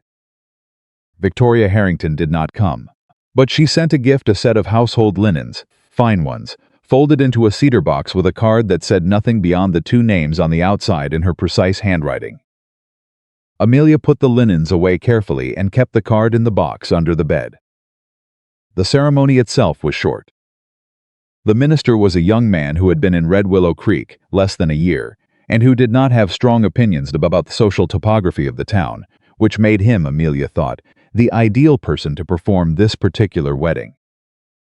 He read the words plainly, and they said the words plainly, and when Nathaniel put the ring on her finger, a simple gold band with a single small stone, the right one, chosen carefully and worth the wait, she felt the weight of it settle on her hand, and she looked up at him and found him looking at her the way he always looked at her. Full, direct, without apology, like she was the only person in the room worth looking at. After, Walter Carter shook his son's hand. Then he turned to Amelia and he stood in front of her for a moment with his hat in his hands, the gesture she had come to recognize as Walter's version of earnestness. The moments when the compression dropped enough to show what was underneath, and he said, "Welcome to the family, Amelia." He said it quietly, so that only she heard it. She said, "Thank you, Walter." It was the first time she had used his given name. He looked at her when she did. Something moved through his face that she had seen only once before, in the study when she laid out the reconciled accounts, something moving toward resolution. He put his hat back on. "There's food at the ranch," he said, in the voice of a man resuming normal operations. "Don't be long," and he walked out. Nathaniel looked at her. "Did he just?" she said. He stared at her. "He told you to call him Walter." "I called him Walter," she said. He didn't object. Nathaniel shook his head slowly. "You have done something in 4 months that I have not managed in 35 years. I reconciled his accounts," she said. "Men like your father respect competence before they respect anything else." Is that all it was? She thought about the dinner table, and the conversation about his mother, and the look on Walter's face when she said she knew Nathaniel was a good man. She thought about what it meant to be seen by a difficult person, really seen, the way you needed a certain quality of attention to accomplish. "No," she said, "that's not all it was." He offered her his arm. She took it. They walked out of the church together into the January light. The years that followed were not simple. Amelia had known they would not be, and she had not asked for simple, she had asked for real, and real by definition included the difficult. There were seasons when the ranch ran lean, and she worked the books with the same precision she had brought to fixing them. Finding efficiencies and making arguments and sitting across from Walter at the study desk 2 and sometimes 3 evenings a week, working through the numbers until they told the truth. There were ranchers in the county who came to her hesitantly at first, then with increasing directness as the words spread that the woman at the Carter Ranch had a particular talent for the kind of financial mess that had been building for years and resisting every previous attempt at resolution. She charged fairly. She delivered completely. And she was, within 3 years, known throughout Red Willow Creek and the surrounding county for exactly the thing she had identified in herself that December afternoon on a cold road toward the mountains, the mind that taught itself. The patience that understood before it acted, the honesty that found its way to the truth of set of numbers regardless of how long they had been arranged to obscure it. People adjusted. Red Willow Creek was, underneath its social rigidities, a practical community ultimately made room for people who were useful. It was not always graceful. There were doors that took longer to open than others. Conversations that carried a weight of history, Amelia had to decide each time whether to acknowledge or move past. She did not pretend those things away. She lived alongside them the way you live. Along the difficult weather, you don't stop going outside, but you dress for it. Nathaniel was beside her through all of it, not in front of her. not managing the path. Beside her, the way he had been from the beginning, letting her be exactly what she was without softening it on her behalf. That was the thing she came to understand most clearly in those years, that what he had given her was not protection. It was witness. He had seen her from the very first night, not as what she lacked or what she came from or what the town had decided she was. He had seen what was actually there.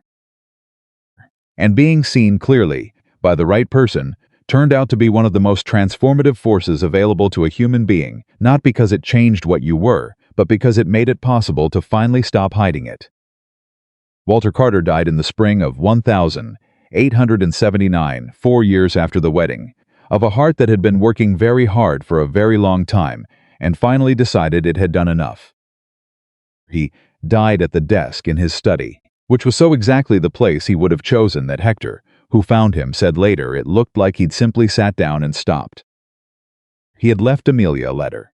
It was short, which was not surprising, and it was direct, which was also not surprising, and it said the following: "You built yourself from nothing, the same as I did. I respected that from the beginning, though I didn't say so, because I was waiting to see if it held. It held. I was wrong to make you prove it. The ranch is in good hands." Both sets she read at once. Then she folded it and put it in the cedar box with Victoria Harrington's card and Clara Stanton's note and a handful of other small things she had collected over the years that told the true story of how things had changed, and she closed the lid. She cried once alone, in the kitchen, for the man he had been and the father he had managed to become, and the particular cost of people who show love through their disapproval for so long that by the time they learn another language, it is almost too late. She cried because it was not too late. It had not been too late. And she was grateful for that with a depth that surprised her. Then she washed her face and went to find Nathaniel. He was on the front porch the way he sometimes was when he needed air and stillness.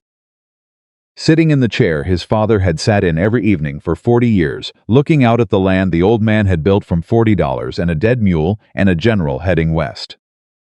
Amelia sat beside him. She took his hand. They sat without speaking for a long time, which was something they had learned to do well, the comfortable silence of two people who had nothing to prove to each other. "He was proud of you," she said eventually. He didn't know how to say it the right way, but he was. "I know," Nathaniel said. "He told me." We paused. "He also told me I'd better not let you get bored." She looked at him. He did not say that. He said the Carter Ranch needed someone who knew where the money was going, and that if I failed to make it interesting enough to hold your attention, I'd have no one to blame but myself. He paused. "Which is for Walter Carter basically a love letter." She laughed. A full one, the surprised kind, the kind she had learned over these years to let come without catching it in her hand. Nathaniel watched it happen, the way he always watched it, with that expression she had finally, years in, found a name for. It was the expression of a man who knew exactly how lucky he was and had decided to be fully conscious of it every single time. The house grew around them. That was the only way she knew to describe it, not that they added to it exactly, though they did, a room here and there as the years required, but that the house grew to fit what they were. The way houses do when people live in them honestly and long enough. Her books were on the shelves in the study beside Walter's old ledgers. Her handwriting was in the household accounts. Her presence was in the small marks of a life actively inhabited, the coffee that was always where she needed it, the desk arranged the way a working person arranged a desk, rather than the way a formal person arranged one for appearances. She was not the maid at the Carter Ranch. She had never been the maid at the Carter Ranch.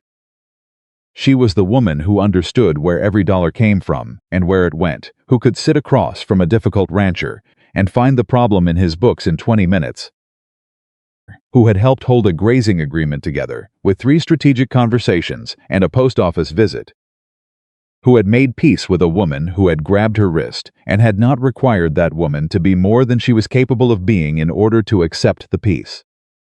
She was the woman who had walked into a crowded room in a pressed uniform and been told by the whole town who she was and had declined, quietly and completely and without drama, to agree.